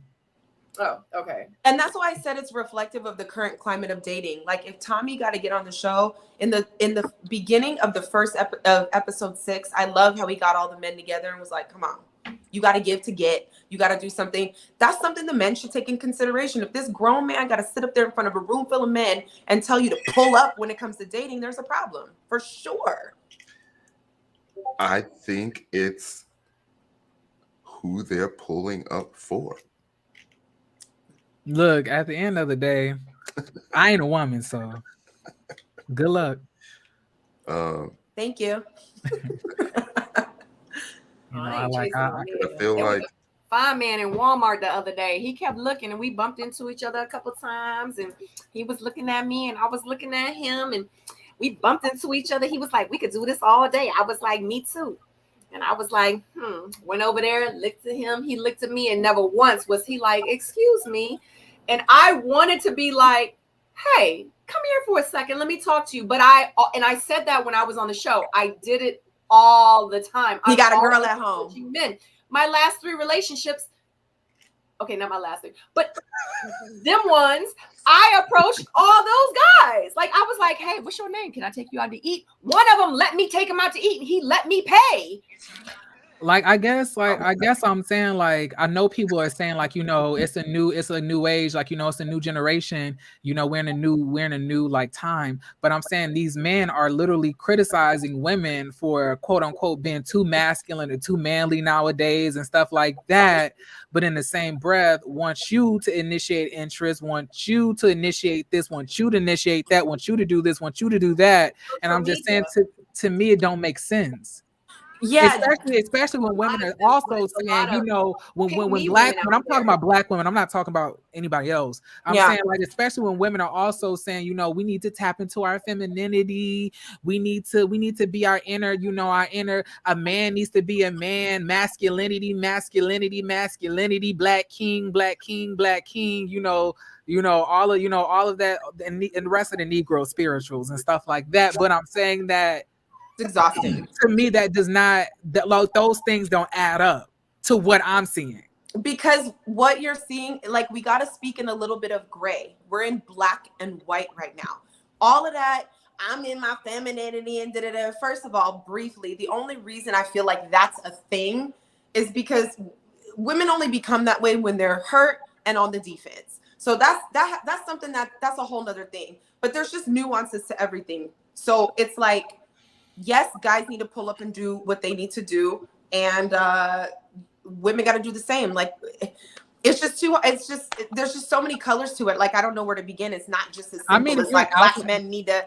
I feel like if you're an alpha female and you're okay with, initiating things in a relationship, that's completely okay. But I'm saying that when, like, if the relationship is built off of that and that's literally how you anticipated meeting him, don't get mad when that's how the relationship dynamic is set up, with you initiating, you being the assertive one, you doing this and you doing that, because that reflection of being afraid of rejection is going to manifest itself in different ways in the relationship. Agreed. So I don't know. To me, like I said, that don't make sense. I know I say things and they kind of sound funny, kind of comical in the beginning, but what I say has a lot of depth to it. No, I get exactly what you're saying. Like, if you start out and you pay for the first couple of dates, don't be mad when this man never pulls up and pays for anything. You started it. You started it. So it is what it is. That part. But assertive and available are 2 different things. Making yourself available in a feminine way and being assertive, that's 2 different things. But I'm saying, when a man literally says, I'm not going after no woman, they gonna need to come after me. And I understand the whole difference between pursuit and interest. It's a difference. But I'm saying, if every single time a woman has to initiate the interest first, to me, that shows a reflection of something inside of you that might have some insecurity about you showing interest first, that you don't want to have to deal with rejection. And that ain't no shade, there ain't no disrespect. A lot of us are afraid of rejection. Mm-hmm. But I'm just saying, don't make it seem like that's just a normal thing. That's not normal. And that's a byproduct of some type of phobia, in my opinion. I hear you. I hate to interrupt, but we have a special guest that is about to join us. Let's hear from the man himself. Hey, what's going on? Hey, Samson. What's good, bro? Hey, what's going on? Ty, you still out there in Miami? Here we go. Yeah, I did, man. I did. Good. I had a recommendation for you, man. I'll give it to you next time you're in town. Yeah, I saw it. Thanks, man. Yeah. So what's going on, Sabrina? Jamie? Hey. Nothing. Hi. How you doing? Don't roast me. I know you be letting me have it. I know I like your new guest. Jeremy is keeping it real. It seems like I love the energy. I can't fault him one bit for his opinions, because there are guys that are out there that fear approaching a woman. I'm from the South. We weren't raised like that. So every woman that I've ever been with, I approached. So this is not about approaching a woman. This is about pursuing someone after that approach has been made. If a woman does not want to be bothered by a man, why continue to pursue her? There's a difference between persistence and consistency. Well, I guess my question is, I feel like those those are, similar words, look like, saying things that could be a little bit confusing.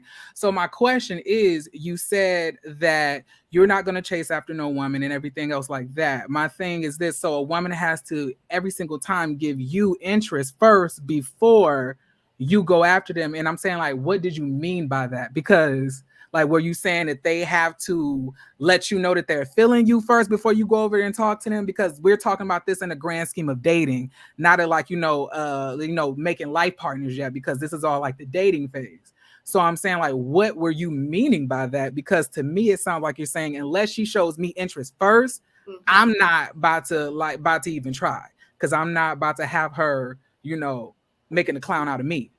I'm empty. Let me get a refill real quick. That's what I need. I need to fill my cup. Go ahead. Y'all go ahead.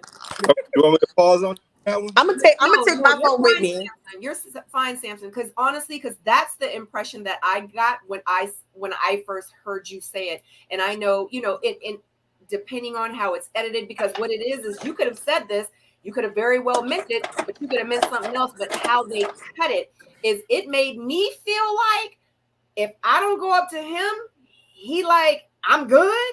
Like, that's the impression that I got. And of course, the people in the comments tore me up. They're like, that's not what he was saying. And I'm like, but that's what I heard. Regardless if that's not what he was saying or not, that's just the impression that I got from it. So I was like, yeah, I need a little bit more. And it is a show, and it's a lot more that you probably said with it, but we only review what we see. You know what I'm saying? So, but can you elaborate and explain that to us? Up to. I think the majority of the people knew exactly what I was saying, but it's okay that there's a 10% that's always going to be out there that doesn't understand and needs some further clarification. So I'm more than willing to share. Again, I've never ever been with anyone in a committed long-term relationship that I didn't approach. And you learn interest through first exchanges, eye contact.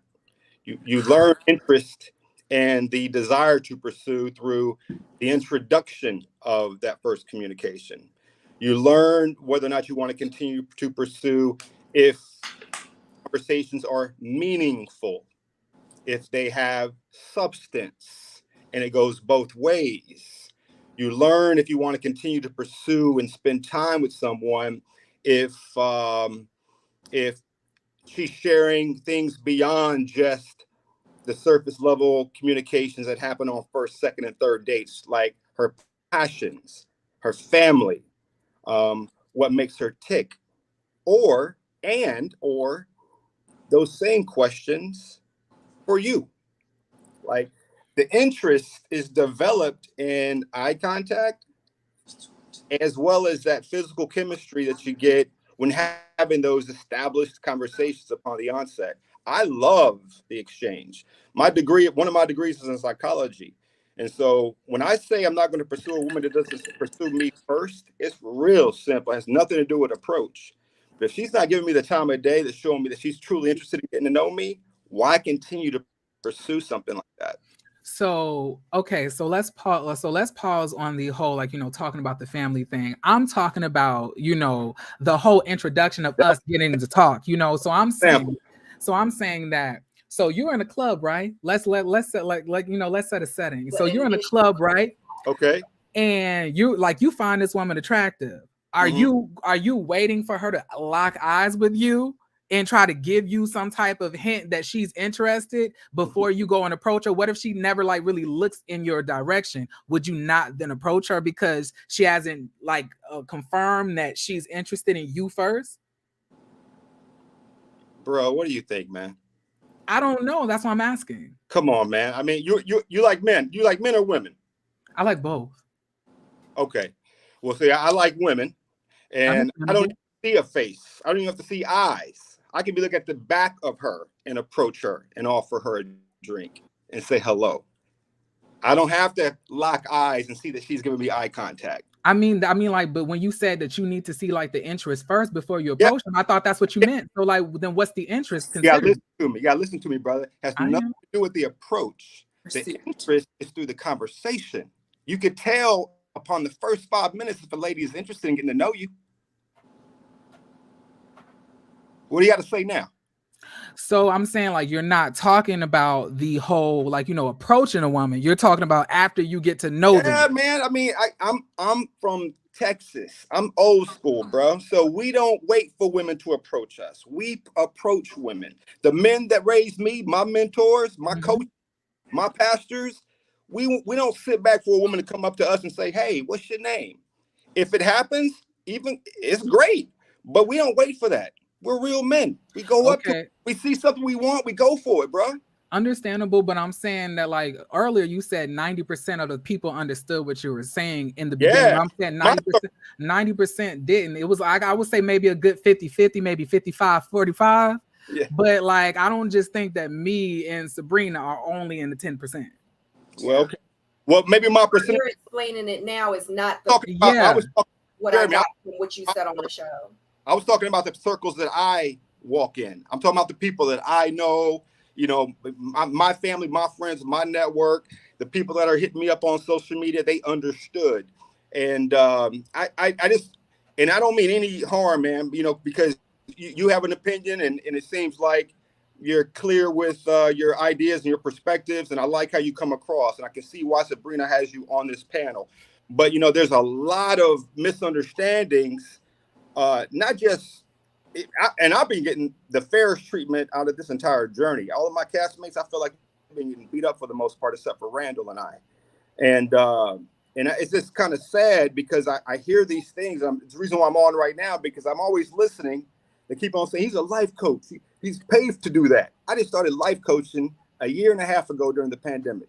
I'm an emergency manager. I've been with Homeland Security for 18 years. So all these assumptions about, oh, he wants the trauma. He wants the struggle.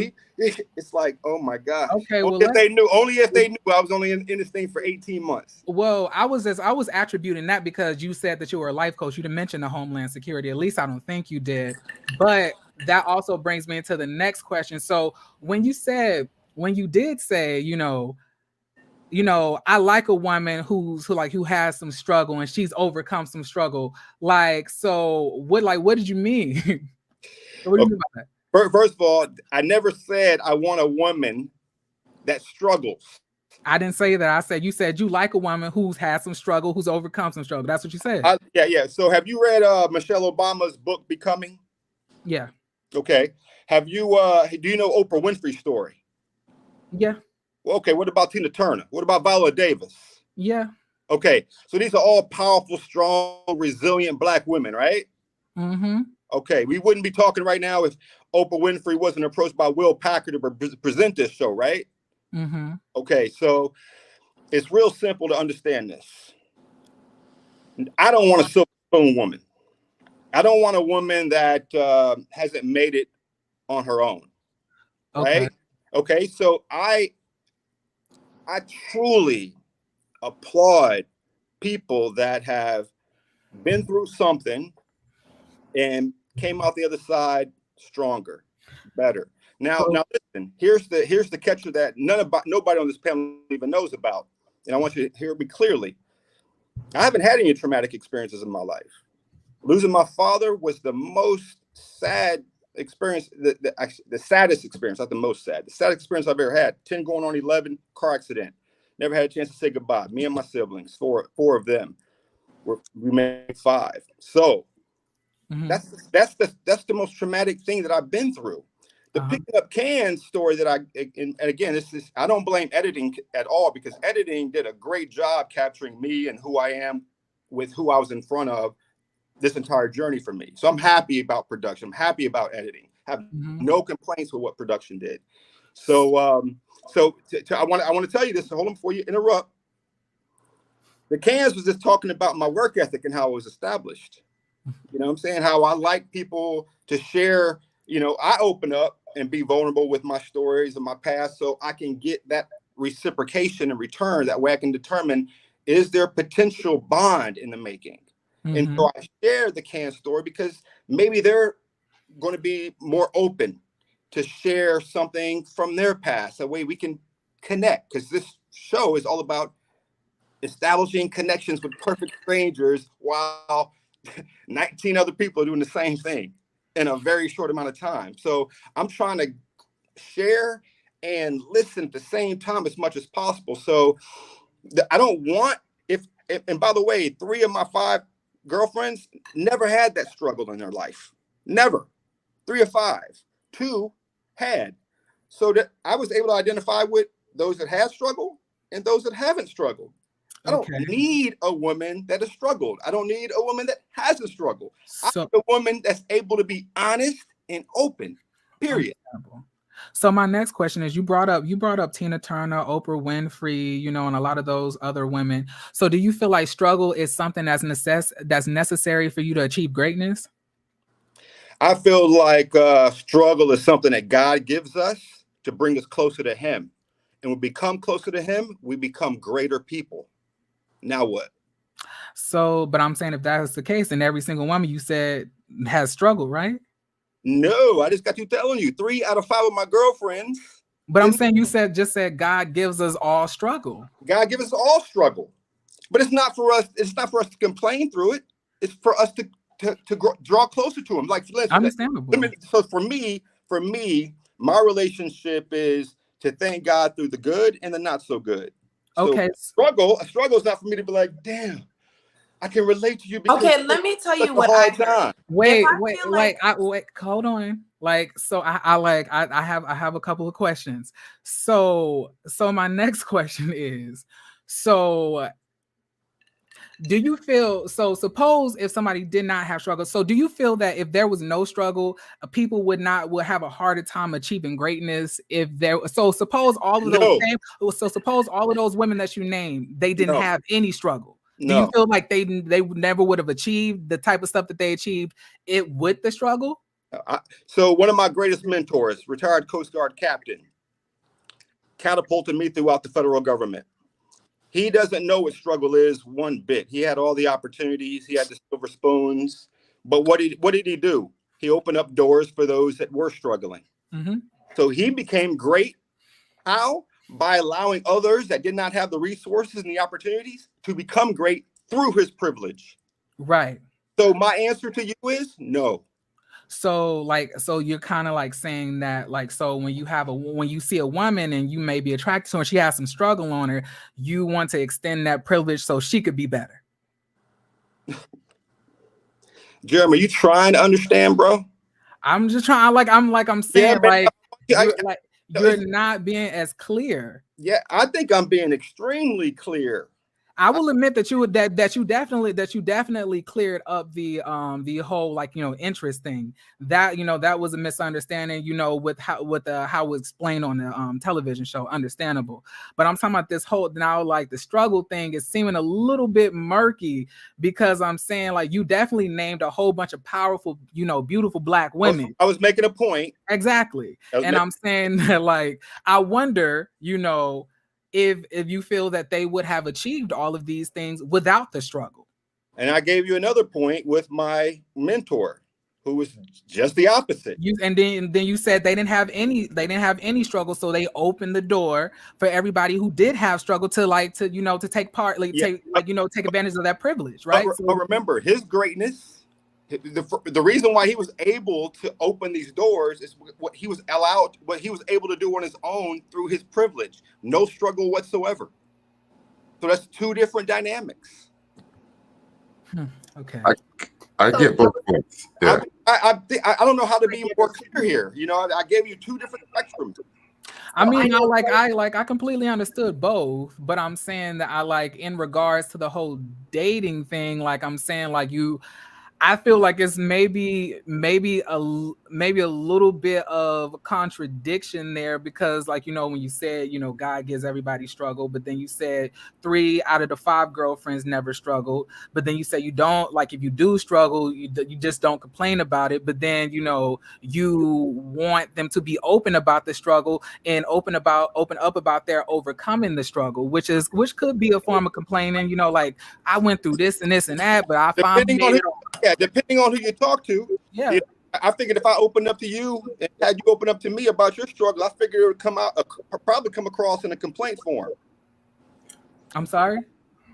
Disregard, man. I guess a good follow-up question, Samson, would be like, if you were dating someone, would you prefer that they have struggled at some point or not?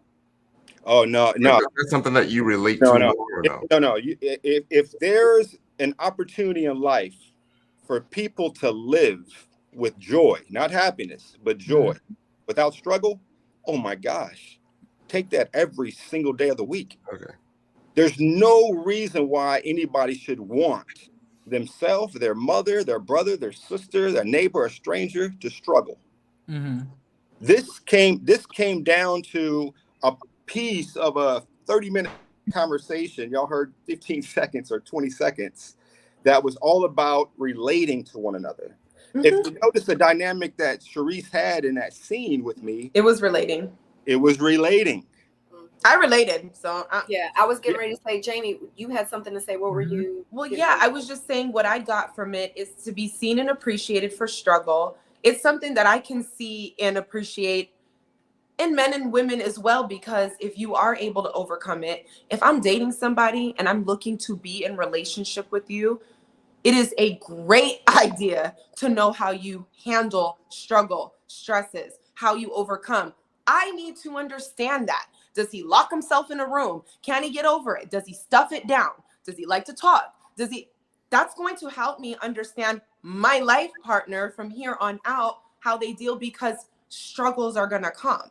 And I believe that in every life, there is a polarity that we're offered. And we order up the struggle that we deal with in our life. And we order it up to see it and to create the contrast, knowing how abundant we are. So the struggles, depending on how you look at it, only become characteristics and colorful nuances to your life that make you who you are. So why not share it? Why not appreciate somebody for it? To me, it sounded really simple. It was such a conversation about relating. It's the kind of conversations that I have. And I like to share those things, because for people to see me, who I am, where I'm at, and to know some of the things that I've been through, like, be inspired, celebrate me, be excited to know you can do, like, what's the point if we're not being inspiring and sharing and giving and walking alongside somebody with something hard? Like, you know, I started my first podcast before podcasts were a thing, and I had Blog Talk Radio. And my whole thing was about entrepreneurship, but I wanted to know about the struggle, because the way you overcome struggle says so much about your story, where you're headed, where you're going, who you're going to aspire, how hard you're going to get. So there's so many more beautiful things to it, rather than just, oh, I want somebody that got some bags on their back. Like, what? Like, there's like so much more to it. And that's what I got from the conversation. I appreciated it. Think about how a lot of our talk show hosts, you know, introduce their guests that became something from nothing. I love it. I think about the radio show hosts do the same thing. I like how people like to be inspired by sharing how, hey, listen, I didn't have all the opportunities, but I made it. I love those types of conversations. And by the way, Jeremy, I had girlfriends that gave me an opportunity, and I couldn't relate to their struggle one bit at all. You know, because, you know, one thing that the show didn't depict well, at least not yet, is that I came up pretty well, you know, even though my mother taught us work ethic. The picking up the cans thing is, we had money in the bank, you know. my mom refused to touch because she said this is going to go towards college education. My dad, when he passed, he's working for NASA before, and as an electrical engineer working on shuttles. So the money was coming in. She was a school teacher, and instead of touching the savings account, she said, no, we're going to do extra stuff. So she started cleaning houses after school, and we started picking up cans, mowing lawns, and just doing everything we possibly could just not to touch the college account, right? So, but then I had girlfriends that did not have anyone that went to college in life, in terms of their history.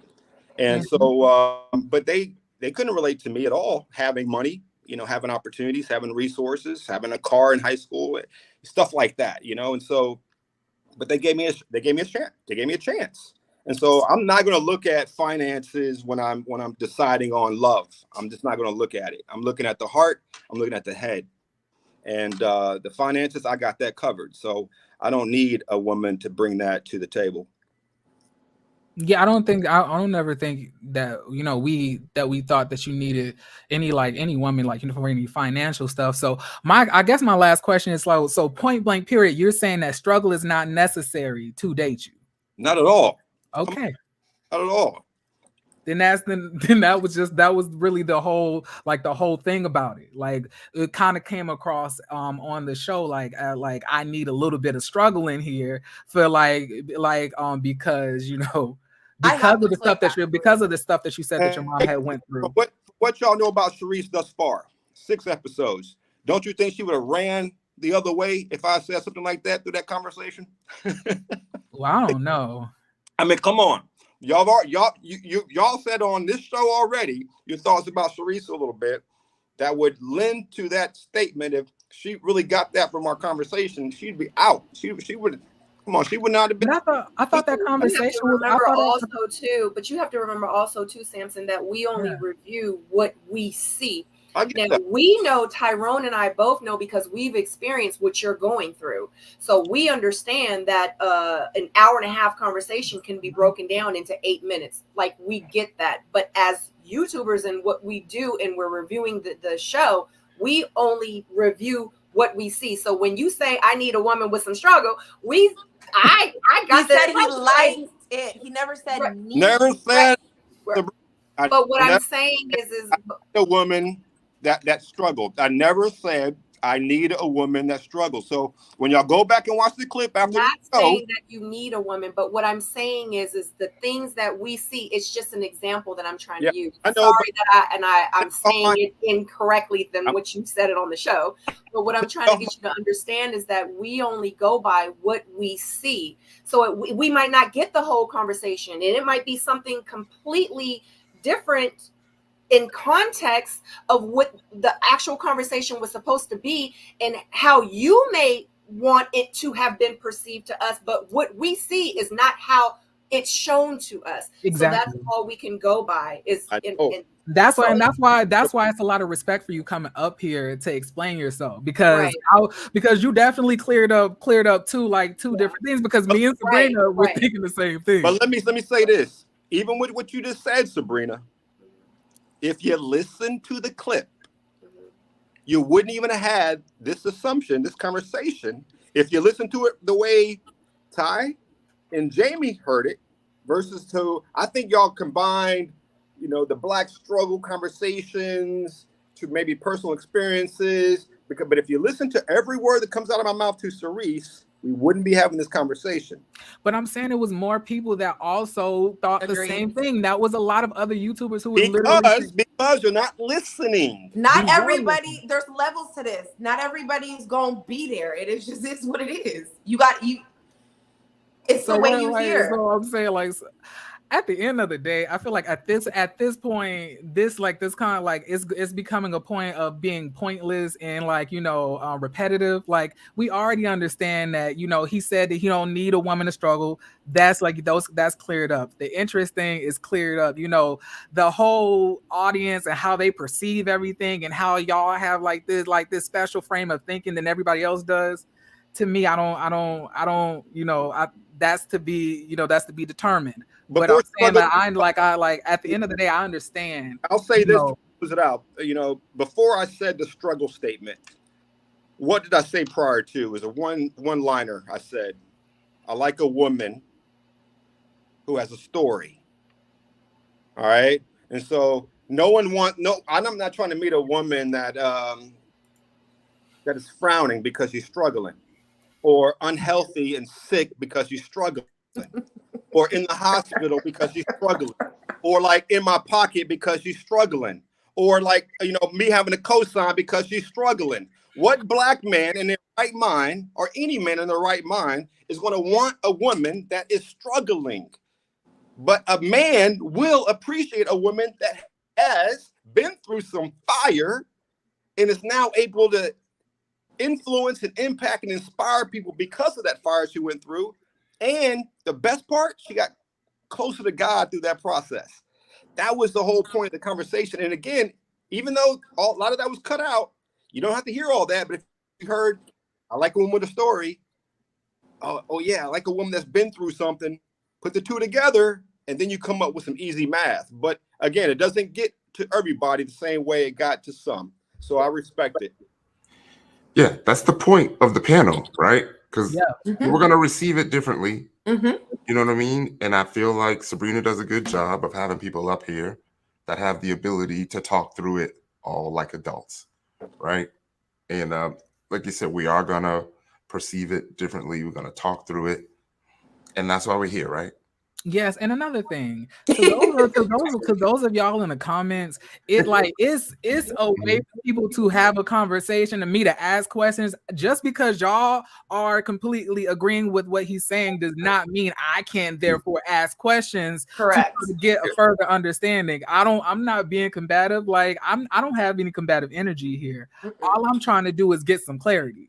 Because please ask questions. That's a smart thing to do. I'm not the only one that that was a little bit confused on some of the things that we had seen on the television. To sit here and say I'm being combative and Sabrina needs to intervene, like we about to have a back alley brawl. No. Calm down.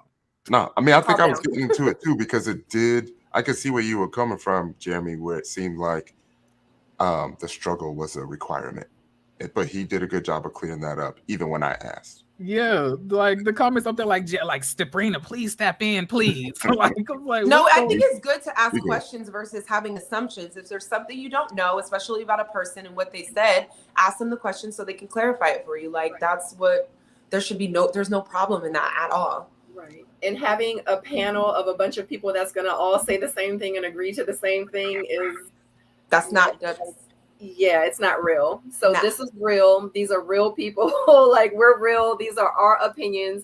We're going to agree to disagree. We're all going to be respectful in the chat and on screen to each other because we are all here trying to be great, period, point blank.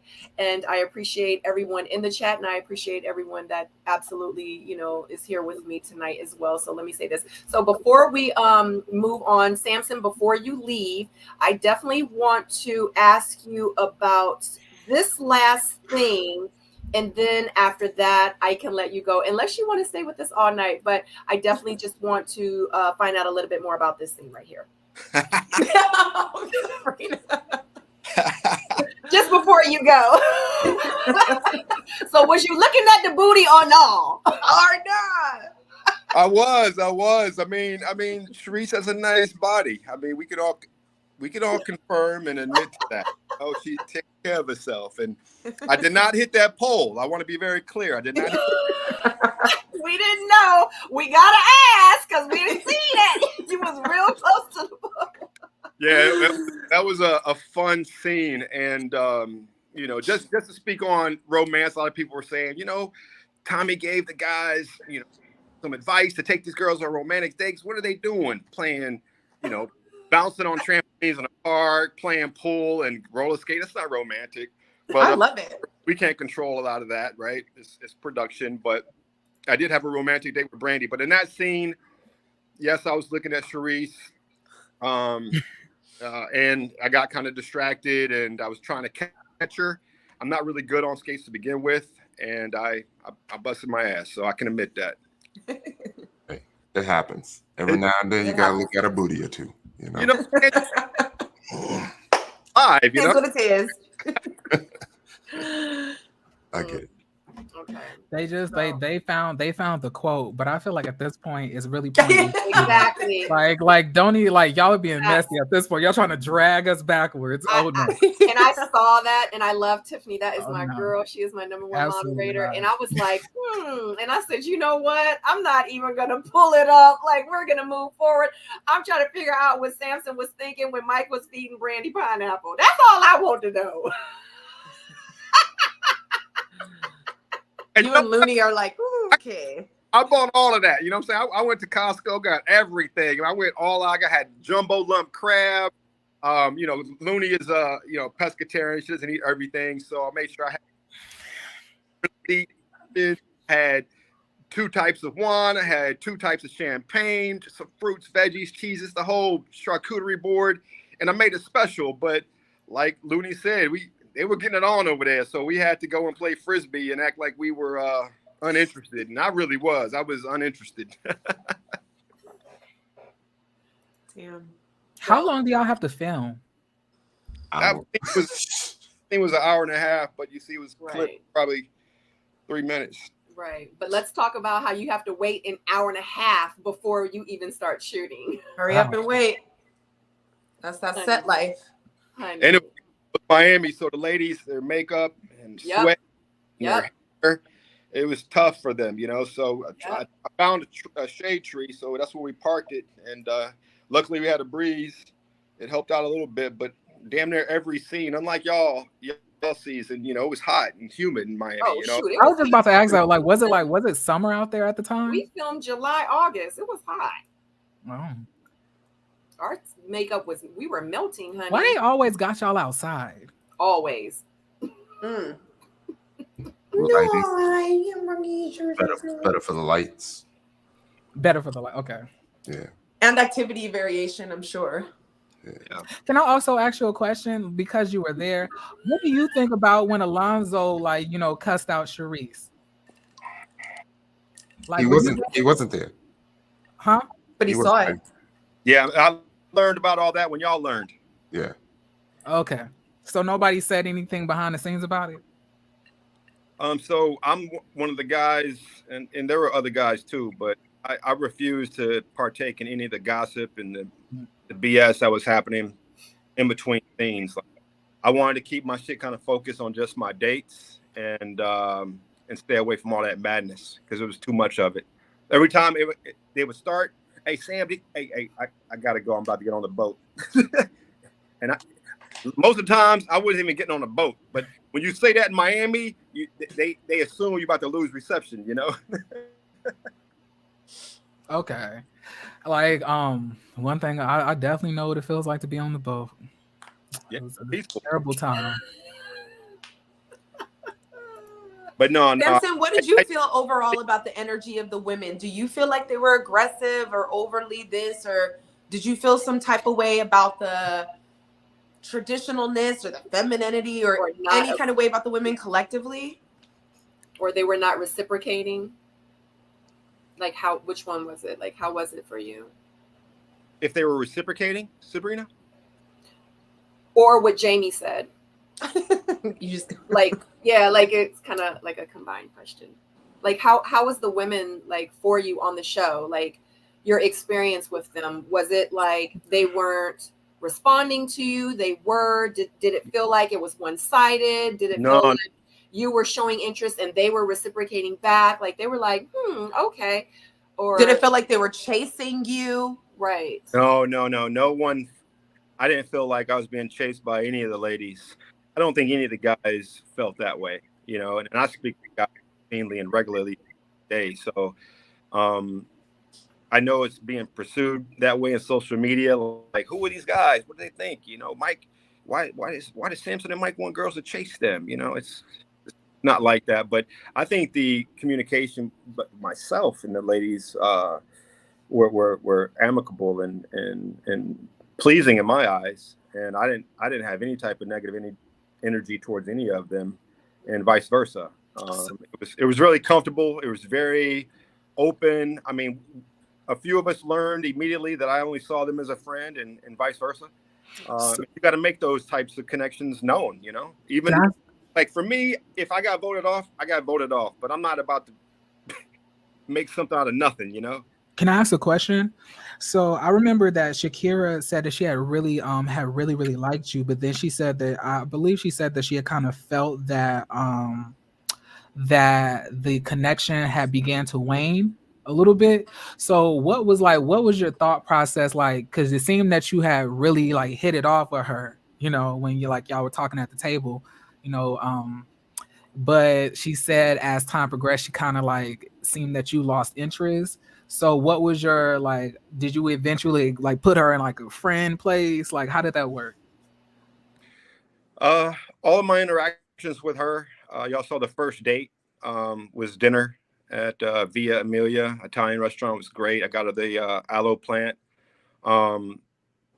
The first interaction I had with her at the brunch was nice, and I was talking about Prince Amir.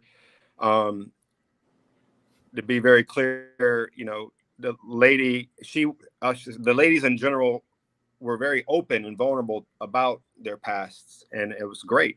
And she was as well. She wasn't the only one. And I don't know anything about her trauma. She never mentioned it to me regarding her ex boyfriend.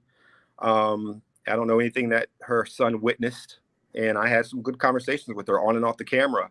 But it did seem like, and we all saw that it was a lot for her, you know, the past, how it entered the present. And she wasn't healed. Yeah, I think she was in healing process, but that doesn't mean that she's not ready to love. You know, there's a lot of people that are healing and getting married tomorrow. There's a lot of people that are healing and been married for 5 years, right? So we can't say that, and love can do a lot of the healing for us, you know. So I think that you know, maybe her person just wasn't there to help her through that, and so I can empathize and understand why she was having some difficulty, because if you're told that this is a safe room and a safe place to share some things, to be vulnerable, especially with the ladies, you know, I'm from circles where I can believe that and be true, and my stuff ain't gonna get out there. Right. And she not on a reality TV so show.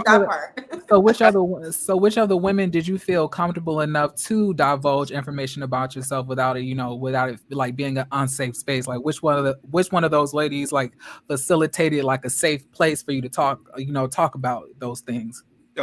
Well, I'm like that anyway. I'm an open book, so y'all can kind of see that through the episodes. But I had open conversations with everybody, every single person, you know. So y'all will see in time. But it was great, and but I don't need anyone to bring it out of me, because that's how I kind of open up the conversation. That's kind of how I lead conversations, and it's one of the things I'm learning as a mentor, as a life coach, to open up, be vulnerable, share. That way you can actually listen in return. Gotcha. Did you feel like that being on the show, do you regret it, or are you glad you did it? I'm glad I did it. Great experience. Led to a great, I can't say too much, but yeah, it had, I had my doubts at the beginning, especially friends and family were like, Sam, don't do this, bro. I didn't know anything about the show until I got the call, you know. So after you got the call, did you watch any of the past episodes or any of the seasons? I saw the clips. You know, I had the small clips, 2-minute, 3-minute clips. I saw y'all, you know, I saw you and Ty, you know, so I was like, okay. I mean, I was told that this show is all about Black love and Black excellence. And so the clips that I saw showed that. And I wasn't surprised, because, you know, I lived in DC for 9 years, and I'm used to seeing beautiful Black women, intelligent, all about their business, all about their career, climbing, you know, starting their own nonprofits, well-traveled, well-versed, you know, just multilingual, open up their own businesses, giving back to the community. Like, I was like, okay, yeah, that's my speed. That's my style. I can get down with this. Yeah. And, but, you know, Miami's a different animal. Yeah. Have you guys, I'm sorry, real quick, Jamie, last question. Have you guys filmed the reunion yet? Yeah. Okay. Wow. Yeah. Why y'all film it so fast before like the season rolls out? I said, Oprah, just I got things that happen, and she said, "Yeah, we got you, Sam." It's about that time because the last reunion was what, in January, right? I just want to know, how would the reunion go if, like, as the season progressed and like people hear all of the stuff that's been said about them, and then they go to the reunion. That to me would feel better. That to me would seem better. That would be more entertaining. That's better for Sabrina to answer. That's the best part. So, at what week did y'all film the reunion? At what week in the show? At what week in the show did y'all film the reunion? I can't share that. Oh yeah, April. They trying to. I'm just trying to. April B says, if we cash app Samson $4, will you tell us who matched? No, I'm just trying to see how much y'all have seen Samson, because I think, Sabrina, we was more than halfway done, right? Yeah. So we already had more than enough to feel some type of way about some people. Facts. Oh yeah, we saw. We filmed, I think it was like episode 7. Two. We saw 2 episodes. Yeah.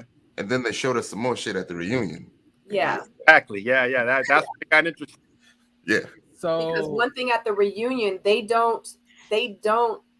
you don't get to watch the whole show and then you film the reunion. You film the reunion when you're only halfway into filming. So all the stuff that you want to say and you should have said because it happened on episode 11, you don't know that because you filmed the reunion around episode 6 or 7. So you don't know. No. They taped the reunion after we tape all of the episodes. I think Sabrina's saying we only watch. Well, watch. We're watching what you're watching. Okay, that's what I thought. TV. I'm sorry. But all the taping is done. TV and how it's edited. I was like, so wait, how it work if y'all only film 6 episodes and then do the reunion, then film the rest of the episodes? I thought that was gonna sound. But why do you feel like they decided to choose you, Samson? I'm the oldest one on the show, and I've never been married, and I don't have any kids. I think me and Randall are the only ones that don't have children. So I think they just were trying to create some variety. Okay. Samson's starting to be real diplomatic in his answers right about now, too. Yes, he should be. Because he signed a contract. Right? You know that. Samson pulled it in. He pulled it in. I tried to try to sneak the answers in, try to sneak the questions in as smooth as I could. He knows what he's doing over there. He knows how to question. I was purposely not asking because Yeah, because it's a lot of questions in real life I want to ask you in real life. I know what questions to ask you. You gotta wait. Exactly. Because you know. Yeah, I know, bro. Yeah, you know who the players is on set, who ain't. Oh my gosh. Yeah, and by the way, if y'all notice, I don't have any website. I ain't promoting no business. Like, what I'm doing in terms of coaching and mentoring now is this like volunteer work. It's like giving back is how I give back. Doing yoga. Yeah, just exactly right. I'm just practicing. I'm spending family time, traveling, doing yoga, swimming. So I ain't promoting nothing. It's just me. I'm out here working on a wife. That's what I'm trying to work on right now. Well, you know what? Even though you're not promoting anything because you are on this platform, and the reason I have this platform, one of the reasons is because I like to support my people. So even though you don't have a website, you do have an Instagram. What is your Instagram? Would you like to share so the people can start following you? Because a lot of times people don't know. They're probably Googling Samson on Ready to Love Instagram, and they can't find you because in real life, your name is not Samson on Instagram. So would you like to tell the people where you are or where they can find you on Instagram so they can start following you? It's so funny. I got the smallest following on Instagram out of all of us on the show because I just started last year sharing on an IG. It's with God __ with God __ Okay. Let me see. So, because I know everybody is probably like, yes, finally. And you said that you're still like, that you're still looking like, for the wife and stuff like that. I ain't say I'm still looking for the wife. He didn't say that. I was about to say, Jamie, are you single? Jeremy, come on now. We caught it 10 minutes ago. Wow. I wish you luck, man. If I don't get a chance to talk to you publicly, I just want to say I wish you luck. I hope to see you on the couch. And now I don't get any extra credit. You happy, you know. Ty, you hear me? I don't get any extra credit for listening. And Samson be watching our reviews, and he be in the chat sometimes. But... That reminds me of that of the guy that went to your house for the date. He was always in everybody's chat too. You remember all your friends? Like he believed that you set up an ambush. Sean. Yeah, he was in everybody's chats. Like he would pop up out of nowhere. Like you talking to me? Yeah. Sean I remember Sean had popped up in Kamisha Reviews chat. And he had popped up in another chat from another YouTuber, I believe, Mod Afro Mamas. He popped up in her chat when I believe that Camille was doing an interview and Camille had brought his name up. He was like, "I'm here." I was like, ooh, child. Sean's living, okay. So yeah, they be watching. So one reason why I watch is there's a lot of my fellow castmates that are being rung through the ringer, you know, and I want to be able to support them and have relevant. Of course, I'm not going back and sharing what I'm hearing, you know, but they're already aware. Their friends, their family, themselves, they're paying attention. They're reading if they're not watching. And so because a lot of us befriended one another, it's just nice to support your fellow Black brothers and sisters, you know, and because it's tough. What shocks me the most is seeing Black women talk about other Black women in such a disgusting way. You know, hair, makeup, you know, just clothing. I mean, I'm talking about a disgusting way. Welcome to the life, baby. I know, dog, bro.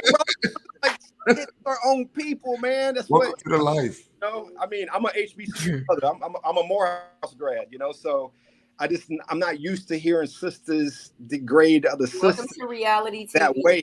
I know, but still, it's like, but these people aren't in reality TV, you know? They're not in reality TV. I thought you was talking about... I'm talking about regular sisters that are not in reality TV. You know, it's like, why are you doing that to your sister? You know, like, you were raised better than that. You know what I'm saying? Like, you were raised better. But we have to raise our awareness to know that people that are doing that, it's a reflection of what they got going on within themselves. It's not personal. They're just so unhappy. It's just, and that's what. So you know, it bothers me so much that it's our own demographic, our own people that are just so negative about one another, you know. So it's nice to have some balance and be able to provide some support. And so every once in a while, I don't miss Sabrina's panel. I love it. You know, it's always fair, it's balanced. I enjoy it. Jamie, I'm a huge fan of Jamie. You know, like she keeps it real with me. She's been spot on about me since I first started watching Sabrina Soul do her. Yeah, he loves you. He loves you, Jamie. He actually told me like weeks ago. I feel like I can see you and I speak when I, you know, so it's, I appreciate that. Because it comes down to, you know, when a woman comes across a guy that is doing right by her, you know, why is that woman questioning the rightness? You know, it's like, why does she have to think that something must be wrong? But we have to examine that. Can't put her finger on it, but there's something about him. I can't like.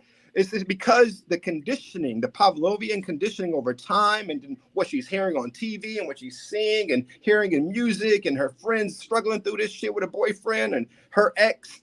All that shit, you know, bottles up and says there's no good men out there. There's none. Ty, you in the same boat, bro. You're not a good man, Ty, because you remind me of someone that I can't put my finger on that just didn't get right with me. Just like you want to be. I really did think Tyrone was a good guy. I thought he was a really good guy. Like I was upset when he got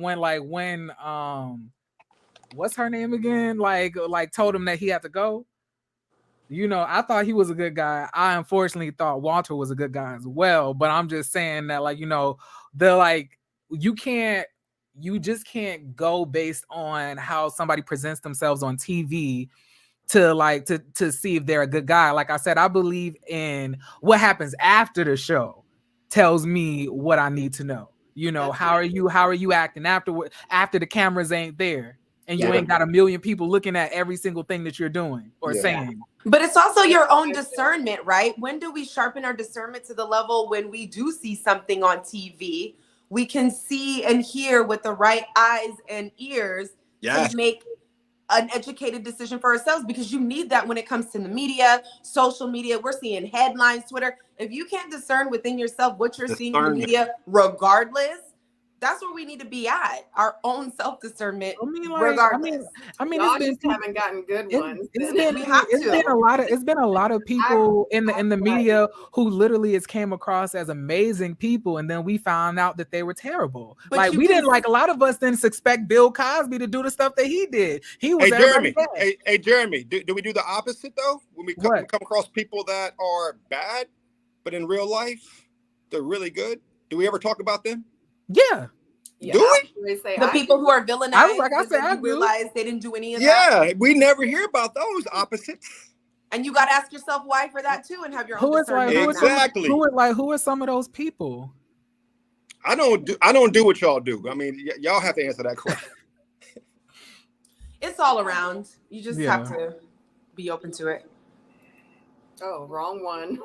I was like, whoop. A wrong one. It's like, Ravine moving too fast. Right. I was like Ravine in the comments, you were saying that I'm being negative. I'm not being negative. I'm being realistic.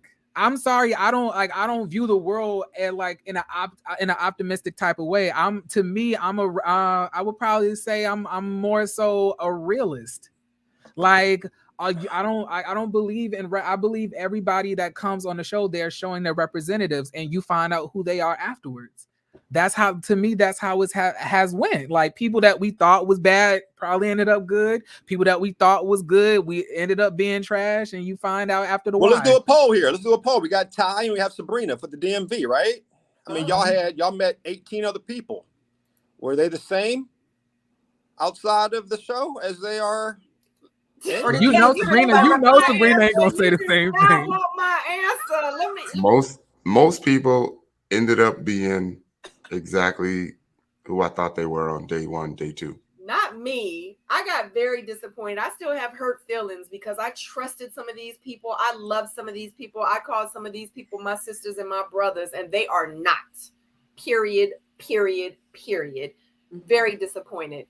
Literally, how I started the show, how I ended the show with the group of friends that I thought we were going to be friends forever, and we were going to have this connection forever because we went through this together, and like, I love them, they're my family, are not. They're not who I thought that they were. Period. Point blank. I tried, Sabrina. Hug it in. What? Did Tyrone warn you ahead of time? Let's do a group hug for Sabrina. Group hug. One thing about Tyrone is that Tyrone is, I forgot what you call it. Like, he's one of those people that kind of gets along with everyone. You know what I mean? So Tyrone gets along with the group over here. He gets along with the group over here. He gets along with the group. He's like, I love everyone, and everyone is cool. That's Tyrone. And one thing about me is that's not me. You know what I mean? Like, I feel like I'm the type of person that once you show me who you are, I'm going to believe you.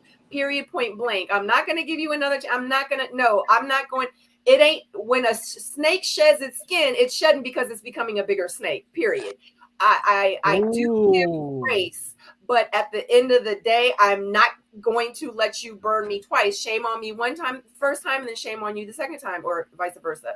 I'm just not going to do it. And I'm one of those people, and I'm not saying everyone has to be like me, but I'm one of those people. If I see you do something shady, dirty, trifling, nasty, effed up to someone else, I'm going to look at you and say, you're probably one day going to do that to me.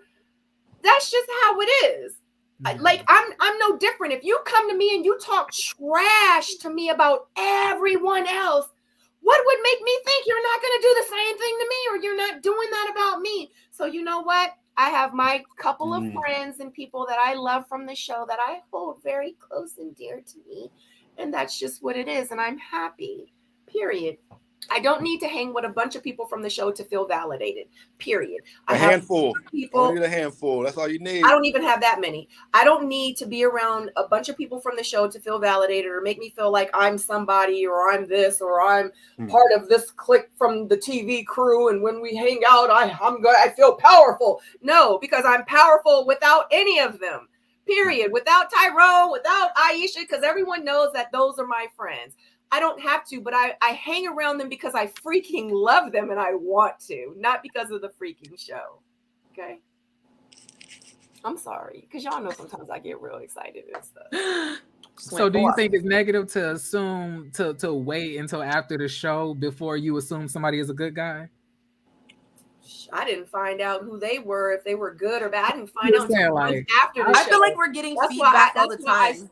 I just need time, and I can't go by a show that is heavily edited. Even though it's them, I still can't go by something I see on TV for me to say he's a great guy or she's an amazing woman. No, we sit here before Zoe blew up on Charisse. He seemed like just a normal regular guy. What if he never blew up on Charisse?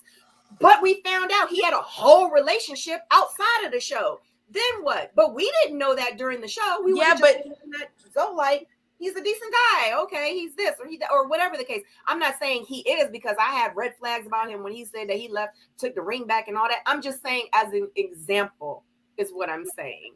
I was in the military. Don't know people. These are real people with real lives, with past, present, future stuff going on in their life right now.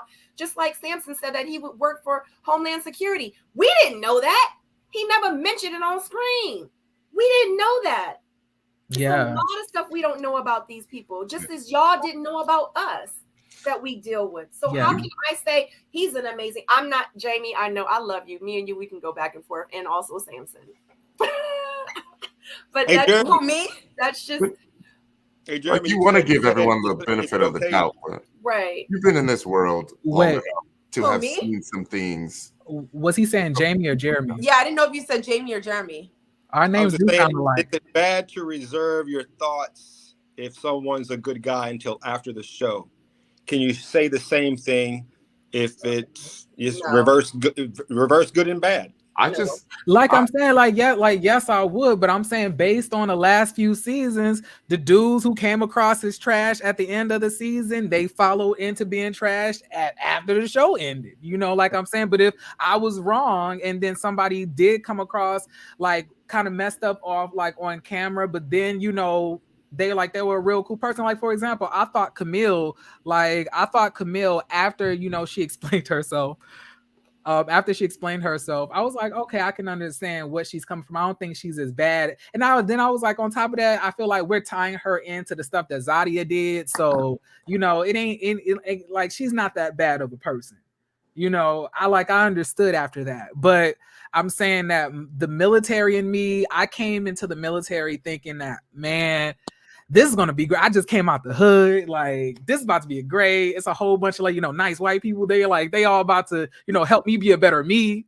And then reality set in, and that's when I realized having the most optimistic thoughts about everybody leads you to having a lot of disappointment. So I'm saying I hope for the best, but I always expect the worst. I feel like that's a realistic approach at life. Now I don't expect the worst and then hope for the best. I hope for the best and expect the worst. That's to me being realistic. That's to me being an adult. This isn't like this isn't a fairy tale. Sometimes too, we get so heavy on weighting things as what's good, what's bad, what's the worst, what's the best. I try to sometimes stay on an even keel with things and just take the feedback as it comes and move accordingly. So with my own boundaries in place, my own ideas of who I'll let get close to me, who I won't, blah, blah, blah. I just gauge everything from there rather than she's bad, she did this, did it. I just kind of be like, we'll keep this one at this arm's length. This is my world. I create my world and it's all good here. So that's why sometimes it's hard for me to be like, they're bad and they're this and that. Everybody's on their own journey. And for me to finalize anything by saying they're bad, period, or it's just too judgmental and it's too much work for me. I can't put myself in that space, but I can definitely kind of get feedback in each moment that helps me determine what is going on. I try to give all the fellas the benefit of the doubt, but it's like, I've been that dude, I've seen that dude. I've hung out with that type of dude. You know what I mean? You could try to hide it on camera, you know what I mean? But I know what it really is, right? And sometimes it's clear. Sometimes to other people, it's not so clear. But for the most part, to me, it's obvious. And sometimes it's a struggle to not let that out if they haven't already let it out on screen. You know what I'm saying? Yeah. But I feel like when I was asking about the player comment, Samson, I kind of feel like us as men, like we don't really hold each other accountable like that anyway. Usually when we see other guys like do some messed up stuff, we'll be like, they ain't none of my business, or like, you don't want to impede on another man's, masculinity or another man's, decisions, because that could possibly end up in something bigger happening. So oftentimes we don't hold each other accountable. We peep that somebody got some mess about them, but we'll just go about our own way and be like, okay, I'm not fooling with him, but I ain't gonna call him out, because ain't my place. It's your place. It is your place. Get your friend. like, why are they telling Jamie to shoot her shot? What does that mean? What? Wait, me shoot my shot? Yeah, somebody said that up in here. Who said it? They said Danny M said, shoot your shot, Jamie.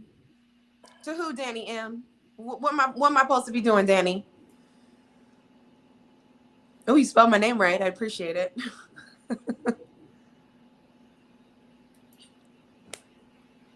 But this was a very explosive panel. Wow. Over here.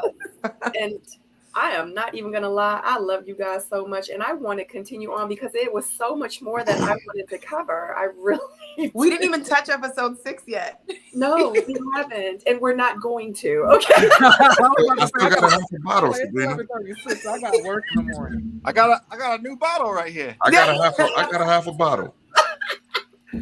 I was getting ready to say, I just thought that it would have been kind of weird. I mean, I don't know if you want to join in. I mean, we could absolutely, you know what I'm saying? You can talk about it. Yeah. I just didn't know how Samson would feel. Say it again. You got some quick rounds. I mean, I'm down. Hey, let's go. Whatever I can't comment on, I'll just shut up. Yeah. So, okay. So let's go ahead and conclude episode 5. Now, of course, you have Justice. He met with Tranika. They were on the bottom along with Zoe. And Zoe did not show up to his, I guess, bubble date. Do y'all call it a bubble date? We call it a bubble date. So did anyone get kicked off, or he just didn't show? So technically, remember, he goes, or Brandy goes, this is exactly why he wasn't ready to love. Like, this is so disrespectful. Yeah. So he was going to be eliminated, but he did not show up. And this was after the blow up happened with him, Charisse, etc. So do you guys feel like he did not show up with Brandy because of what happened with Charisse?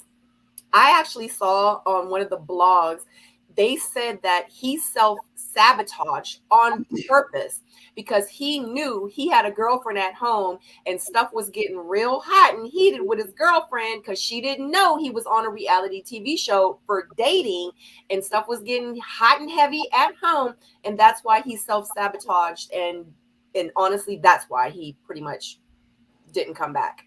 I mean, all that stuff runs under the surface and it's going to come out. Whatever your intentions are and whatever your real vibration is going to come out in your actions, whether it's a petty argument, a mirror argument with homegirl or whatever it is. So it very well could have been partly that. And not only that, he probably knew he was going home in his ego. Just he wasn't.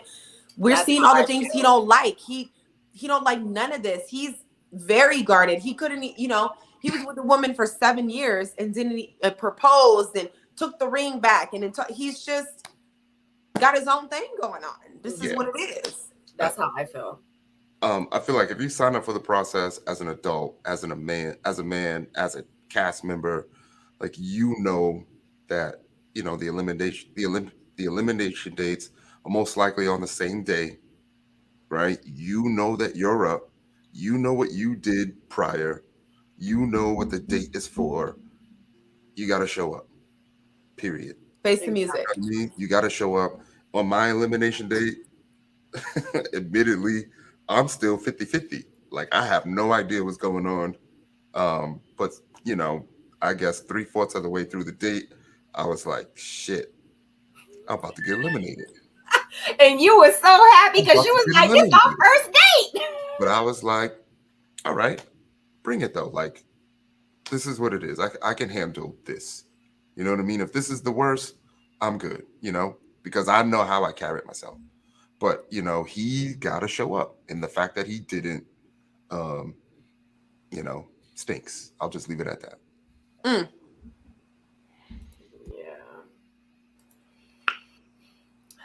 Not your looks, though. Can I ask you a question, Tyrone?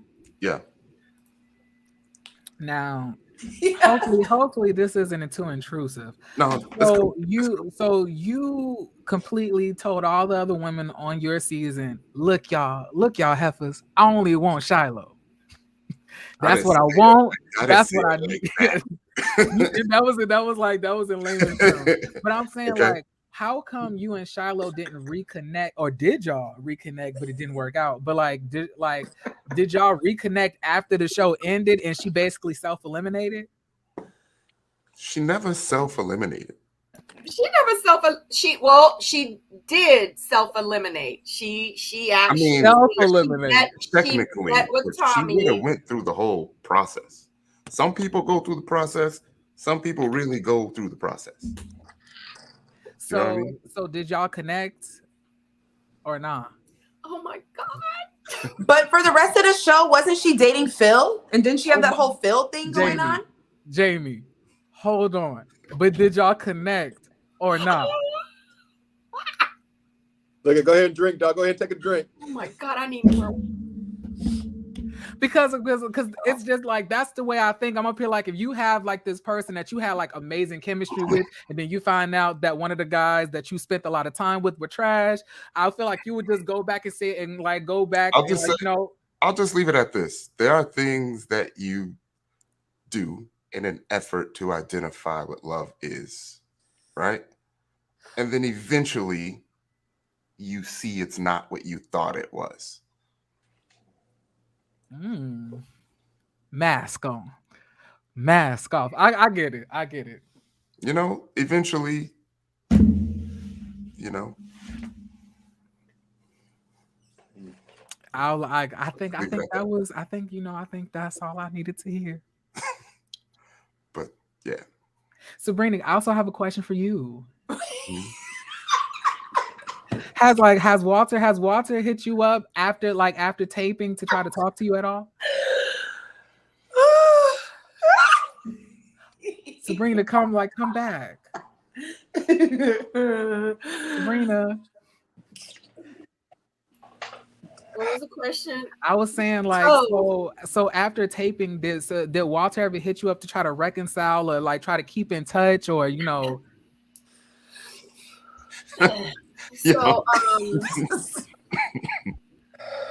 So Walter and I were cordial. After taping, he and I we just didn't communicate, and we went to an event during Halloween, and we all posted pictures. So we were all together. It was a group of us, and we went out for Halloween. And that night, he and we talked about it a little. And it wasn't the time and place. And after that, I want to say, I think I called him because I told him like, this wasn't the time and place. We would talk about it. We talked about it in depth. A lot of things needed to be said. And we just came to the conclusion that, you know, we're glad that we talked to each other and a lot of stuff came out, and we would move forward cordially, and that's how it was. So was that before or after the Kojo interview? Before. Yeah. Also, definitely before.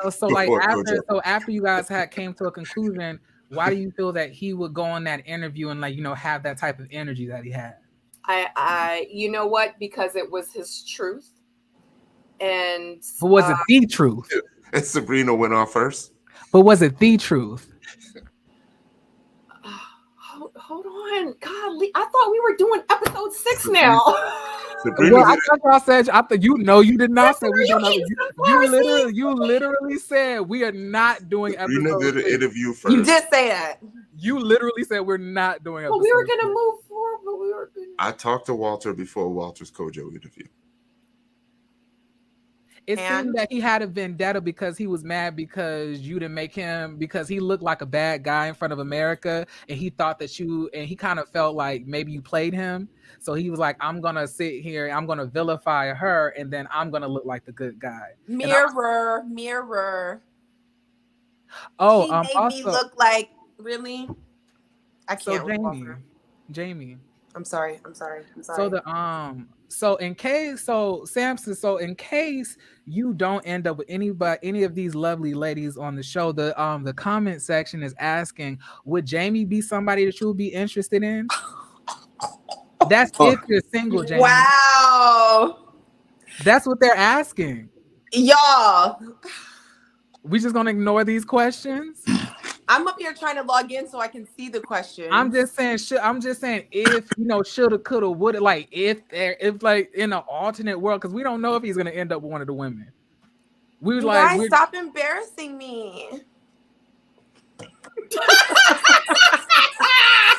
And in the same tone of voice, she's like, "No, but keep going." Oh my God. You're beautiful. You have a lot going for yourself. You have Blog Talk Radio. He's a big fan of you. I'm just saying, and they're also in the comments gassing all of this, and I'm just a bystander. So I was just asking a question. Fair enough, Jeremy. So no answer, Samson.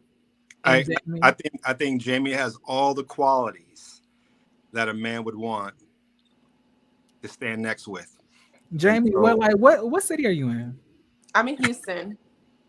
That's my hometown. That's not too far away from Miami. Do you live there?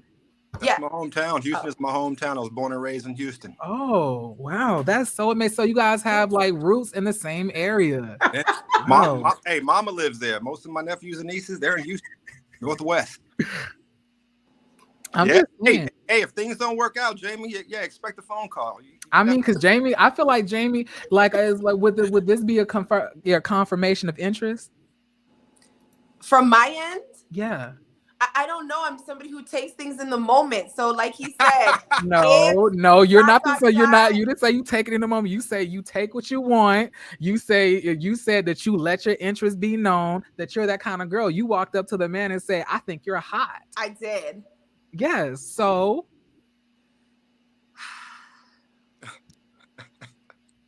I am not. Jamie, now we shy and we gonna listen into our femininity. There are a lot of elements to me. Okay, I'm shy and outgoing at the same time. Okay. Hey, Jamie could be talking to somebody right now. It could be. Are you Jamie though? You guys, let's keep going with the episode 6. What? I got nothing else. I got nothing. Oh my God. If y'all, I saw somebody say on Twitter, can somebody find me someone? Shoot, like Sabrina. That's what I was telling Sabrina. Someone said that me and you need to hook up on Twitter yesterday. They was like, "Yeah, Sabrina need to hook up with Samson." I was just like, "Okay, maybe you need to move, Sabrina. Move to a different area." I thought the same thing, cause shake up that energy. I loved you with that long brown wig, but you sold it. No, I got it right here. Y'all, we are put it on. Out of hand this evening. Out of hand. I'm not gonna sell this one, but I will sell this. I thought that was the one you were selling on Instagram. I am. Oh, why you ain't keeping this is mine. I'm not gonna sell the one I'm wearing. Oh, you selling a copy of it or whatever. Okay. Yeah. I like that blonde wig. Like, not the brown wig. wig. It could be this one. Oh yes. This got highlights. You look like you can really rock long and short hair. Yes. Yeah. I actually thought, that your hair grew from your season. When I first saw your show, I was like, oh, I saw one of your shows. You had long hair. I was like, because you messaged me and you was like, you permed your hair. I had no clue. I have no type of wig dar or weave dar. It's totally off. Like, damn. If it looks clean, I'm assuming it's natural. Oh no, this is maybe come I off mean like get off. Yeah, maybe you could donate some of these wigs to Own Network so they can like recycle them for the next season. Jeremy. Oh my god. Oh god. Actually, this video was sponsored by Gorgeous Official _official. They are on Instagram, and this is the wig that they Jeremy, your turn. What's up with you? You dating? What do you mean? You dating? You seeing somebody? Oh nah, What's I'm good too with you? broke. Look, I just got out of college. Where are you at? I just started my job as a financial analyst. Where? I'm coming off of the Where in the stressor of world? being a veteran. I'm coming off the stressor of being a veteran. Look, Where in the world? I don't need no commitment. Jeremy? Huh? Where in the world are you? I'm in Virginia. I'm in the DMV. I didn't know you were in Virginia. It's funny how you kind of speechless when the questions is on you. Huh? No, I'm not speechless. He said, "Huh?" Well, you asked me a question. I answered it. I told you I'm not DMV, like in a Baltimore. I'm not in a DMV, relationship like right now. DMV, Southern Virginia, like. Oh no, I don't know what's considered Southern Virginia, but I'm in like the Hampton Roads area, like near Virginia Beach. Oh wow, you're down here with me. I didn't know you were down here. I thought you were up there in like near Potomac or something. No, so long story short, I moved back south because my dad had gotten sick. So so I came down to help my mom and my dad out. And, don't stop it. There goes the opportunity. It's opportunity. Proximity is where it starts. Well, Jeremy's be my son. Wait, I am 20. I am 26.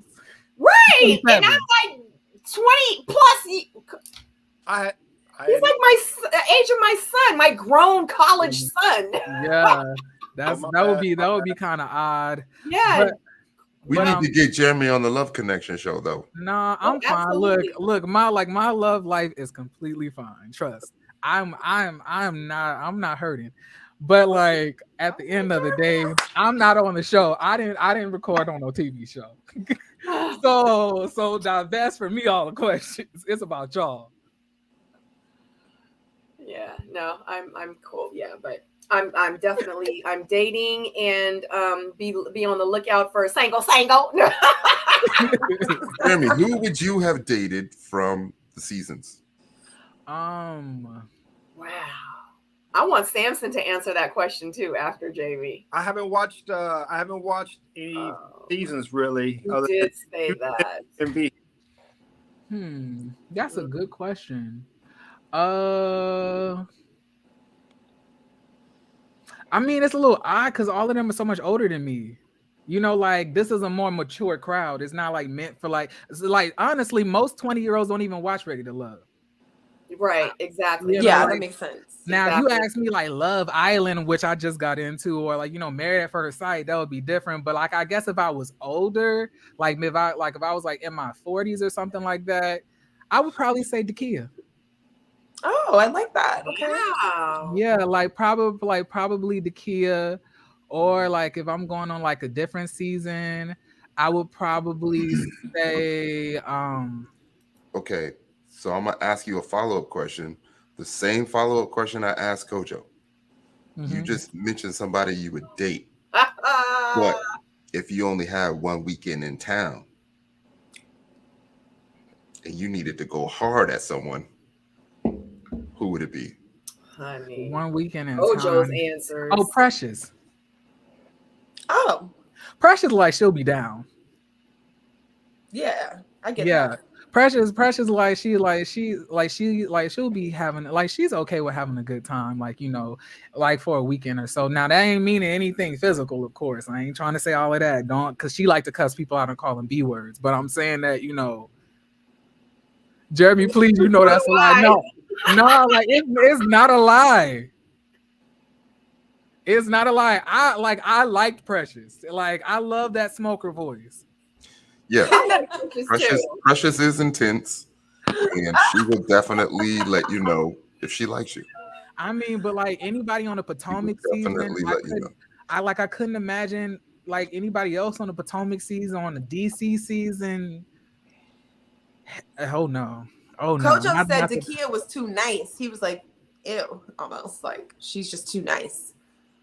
Now, and I don't know, I can't remember what the names of the girls from. I know Simone, but like nah. But like somebody, I don't know the rest of the women's names. Oh, wait, the Afro one. What's the Afro one name? Joyce? Joy. Her name is Joy. She's another one too. I would like, yeah. Like definitely would have probably wanted to date her in another lifetime or something like that. Yeah, she was gorgeous and I loved her energy. FYI, guys, just to let you all know, this is Samson that's joining us tonight. Thank you so much, Samson, for joining us. And also, just to let you know, I just put the link up, which is Instagram.com with God ____. Definitely go to his Instagram. Follow him now. He is on Ready to Love, the season that we're reviewing. I don't know what this turned into tonight, but did we start episode Miami. I'm here for it. No, right? We never started episode 6. We just kind of ended episode 5. Yeah, we did. Like, this was definitely a spicy panel, and I really enjoy myself. It's fun. I added some hot sauce in, and then Samson came in and added even more, like, you know, peppers and stuff like that. You know, so yeah, this was really fun for me. Yeah. I love that we could agree to disagree. I love that we all have different opinions, different voices. I mean, that's what it's all about. You know what I mean? And for us to be able to come together and to show everyone, like, we as brothers and sisters, we really can come together, you know, as a family and just being mindful of how we interact with each other, just with respect and stuff like that. And know that, like, it's not always going to be, you know, rainbows and unicorns and fairy dust, you know. But before we do go, and the only thing I do want to discuss with episode 6 is it was a great episode, but Shakira was the one that actually got eliminated on episode 6. I just want to talk about how you felt about how you guys on the panel felt about her being eliminated this episode. I understand. I'm not a fan of the public eliminations, especially with everything that was going on. Yeah, it's embarrassing. And then also, like, at the end, I thought that big dinner was kind of messy. Mm-hmm. When they were letting people divulge, like, how they were feeling about other people, I felt it was kind of messy. I felt like there was a lot of things that we missed. But yeah, I'm not a fan of the public elimination. It seemed like she took it well. You know what I mean? So kudos to her for that. Like, you never want to see people get eliminated and have their journey stopped. I'm hoping that she did meet someone. I'm hoping that they all met someone or used this experience to learn and grow. Trinica looked good. That's my friend. Oh my God. And Katie looked like she hating over there in the corner. Katie like, look at her. She thinks she all of that. Right. And this was the dinner that we were talking about. I feel like, you know, with the whole Katie thing, I feel like I understand her, but I also feel like at some point she could have just been like, you know what? My bad. You know what I mean? There was no malicious intent behind me bringing up your story, blah, blah, blah, blah, blah, blah. But again, there's probably a lot that we don't know about, you know? And just from what I see, I feel like, and again, there's so much we didn't see, but I feel like Katie was on the defensive because it's not like Shakira came to her and was like, girl, I really did it. She went crying to Tommy, crying in the confessional. So she kind of villainized Kadian before even addressing with her in a sister way. Like, girl, I don't want you to, they didn't have that. I didn't see that moment. I took that as that she didn't want to say Katie who it was. No, she could have came to Kadian directly. I don't think they. So I think she was just saying that she felt betrayed, but I don't think she wanted to say any names. And I still don't feel like they even asked her who it was. But it was implied, because that's what I don't like. At that dinner, to just be like, I don't know, was it you? That would give me that same vibe. Like, girl, if you feel like I said something, say I said something and stop all that, I don't know. But that's when it finally came out. But during the whole time, she said my story came out publicly. What'd she say? In my face and behind my back. But she never said by who. If she's about the sisterhood, she could have addressed it with Kadian directly. I can see, I'm not saying anybody's right. I can just see how that sparked the defense in Kadian. Kind of like, girl, okay. I could also see how like bringing it to Kadian would also bring up some additional unnecessary conflict too.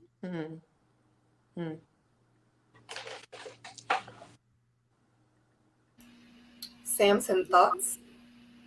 None here. Thank you. Yeah, he can't. Like, there's no, no. You still had to ask. He's playing the bet. I know Shakira cried in the car on her way home. I just know she cried. I'm just, where's she getting all of these flowers from? Is she stealing them off that? Michael's.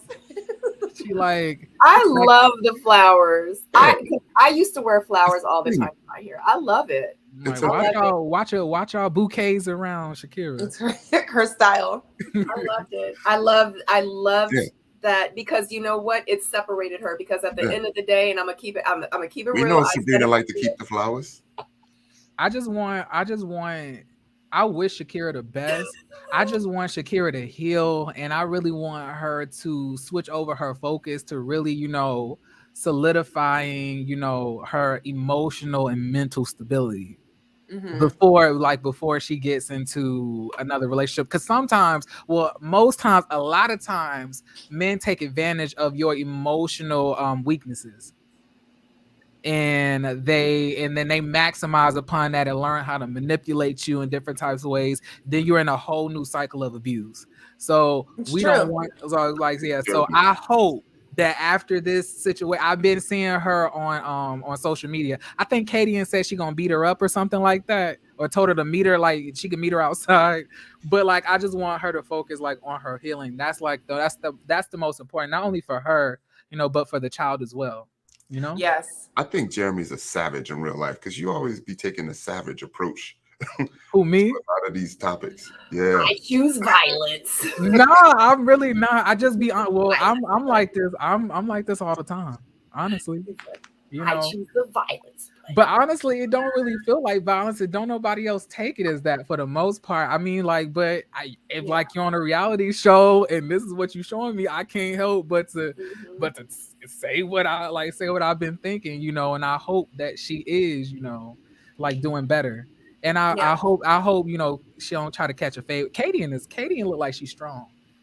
But Kadian look like she'll scrap with you. She looks like she really will go there. If Shakira is my friend, I would absolutely have the space and capacity to, just like I do with my other friends, walk through these things with her. But I just think for the show, it was definitely time for her to go home. Because actually, Sabrina, you mentioned it a couple of reviews ago. Like, this is too much for her. She needs to go home. Because it's just too much. Like, it's okay to discuss your trauma, but every clip, every cutaway, every confessional was about her trauma and how hard, and her son, and I didn't appreciate, and she's crying, and it's too much. Whether it was editing or what, this is not, you're kind of at this point, it feels like you're bleeding all over everybody. So you go ahead home. It looks like that's how they felt. Yeah. It looks like that. You know what I mean? I say it was what do people editing. do? The guys were gracious. Everybody's tiptoeing around your trauma, and I just don't think that that's fair for anybody. However, it's fair for her to go through her process, but that's a private thing. Yeah, I feel like production gives us topics to talk about. Yeah. And it's just up to them to show. I mean, I cried on camera multiple times. Yeah, me too. Like me and Courtney had a good date, and we spent half the date crying. You know what I mean? But they never showed it. So it's a lot of it is up to production. Yeah, and they do initiate a lot of the conversations, because in real life, if you think about it, you got 50 cameras in your face and they're like, go, and you're like, ah, you get stuck, you know what I mean? So it's like they do have to kind of, and that's why I say all the time, like, it's not produced, it's not edited. No, it is edited. It's not scripted. I tell people, always ask me, is it scripted? And no, it's not scripted, but it's absolutely produced, because you do get caught up in what to say and what questions you should, like, you don't know, like, you're not, this isn't an everyday situation where you have a camera when you wake up and you have a camera in your face and you're, on a date trying to be genuine and authentic. And it's hard because you have a camera, not one, but maybe 5 cameras in your face. So Samson, it does get a little bit different, huh? Samson, you cry on camera? No. Last time I cried, man, was when my dog died in 2011. Oh, I don't shed tears. I wish I could, because I always consider them cleansing. But I want to say this though about not any particular person on our journey and our season, but just because someone doesn't cry, just because someone does not cry, or are open with their trauma or their past issues, does it mean that they're not the most broken in front of us? Okay, so what if I were to tell you there were much more broken people on this journey? I believe it. Yeah. I'm not saying there were. I'm not saying they were. I'm just saying, we can't be so shocked because somebody expresses themselves with tears and openness versus someone that holds it all in. Mm-hmm. Sometimes the most broken ones are the ones that don't show any of it. Any emotion. Yeah. Yep. I was going to follow that up and say most women I know prefer a man. Yeah, don't call me out, bro. Willing to shed a tear. I like men that are vulnerable, that's able to be, that are in touch with their feminine side, you know what I mean? That are able to express themselves emotionally. Because it shows me and it reminds me, like, you're human, like, you're not perfect. You know what I mean? Nothing against you, Samson. I'm not saying that, I want to cry sometimes, it just doesn't come, it doesn't fall. Right. I feel bad in my heart, but I just don't shed tears like that. Yeah. Is that a physical thing? Oh. Huh? Is that a physical thing? Why I don't shed tears? Mm-hmm. I think just going through that loss that I had with my father early on, it's like when you go through that at such an early age, when dad is like Superman, it's like nothing can compare. Anything that happens after this doesn't really equate to that level of sadness and loss. I've never done therapy to try to understand that. So I have no clue, but I when my grandmother died, I cried, my dad and my dog. It's just unfortunate, but I don't shed tears, but I do feel, pain in my heart when something sad happens. I just don't get to see the tears fall. Yeah. I'd be crying all the time. I'm a crybaby. Yeah. It's so cleansing. Well, no, let me not say that. Anyways. Oh, okay. Well, maybe you can say it in the DM. Sabrina. Okay, yeah, maybe. Sabrina. Yes. I have to go. I got work in the morning. I want to thank all of y'all, for, showing me a good time. I really appreciate it. This is my first time here. I really had a good time. I would love for you to come back. Yeah, we can arrange something. Sabrina don't like to set dates and schedules. She just like to hit you up the day of and just say, come on the panel. No. Okay, so the past couple weeks, because what had happened was, right, soulmates know like what's really been going on with me, and these past couple of months, it's really, and the people that really know me and like really follow me, they like, it's been challenging for me because it was like, stuff happened, And then I was trying to get back on the flow of things. And then like, I'm a single mom, plus I have other businesses. And then like, I was like, okay, I'm gonna do better. And then my dad died. And then I was like, oh my God, I gotta get it together even more now. So, and then summer, and then traveling with Sadora, just trying to keep her honestly, mentally and spiritually connected and busy too. You know, so she just lost her grandparents. So I'm just trying to, you know, be super mom and trying to make sure everything is good. I have a lot on my plate right now. You know, since both of my parents are gone now. So honestly, I'm gonna do better. I'm gonna do better. But everyone that knows, Take your time. Y'all know my heart. Y'all know I want to be on time and try to give you at least 7 hours of notice, at least. Yeah. But I love you, and I love you in the chat. I love you guys in the chat. I love you guys that's on my panel. I love you for always showing up for me. You mean the world to me. You guys know I've been through a lot since I was filming as well. And I just appreciate you just for always showing up. But thank you so much, Jeremy, for being here. Before you go, I would like everyone to go through again and tell everyone where they can find you. Since you have to leave, Jeremy, we're going to start with you first. Where can everyone find you again? You literally can find me at Jeremy Speaks TV on YouTube and Jeremy Speaks on Instagram. Just like, except the two words will be put together, Jeremy Speaks. But Jeremy Speaks TV on YouTube is where I'm at, and it's a very, very, very entertaining channel. So you don't know what you're missing, child. They about to find out because they're gonna go over there and they're gonna subscribe. Well, thank you so much, Jeremy. I appreciate you so much. This is our first panel that we've had you on, and I hope that you can come back again. But have an amazing night. Thank you again. All right, thank you so much. Bye, Jeremy. Bye, everybody. Bye. All right, he was cool. That was fun. Yeah, absolutely. He was cool. I told you guys would love him. I used to watch him when you know, we were filming or whatever, and I would watch his reviews, and I just would be like, oh my God, this dude is going in. He just don't give a F.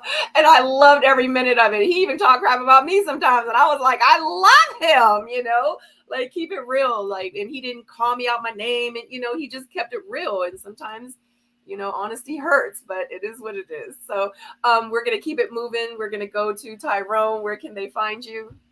What's up, everybody? You can find me at Ty Wilson 21 on Twitter, Instagram, YouTube.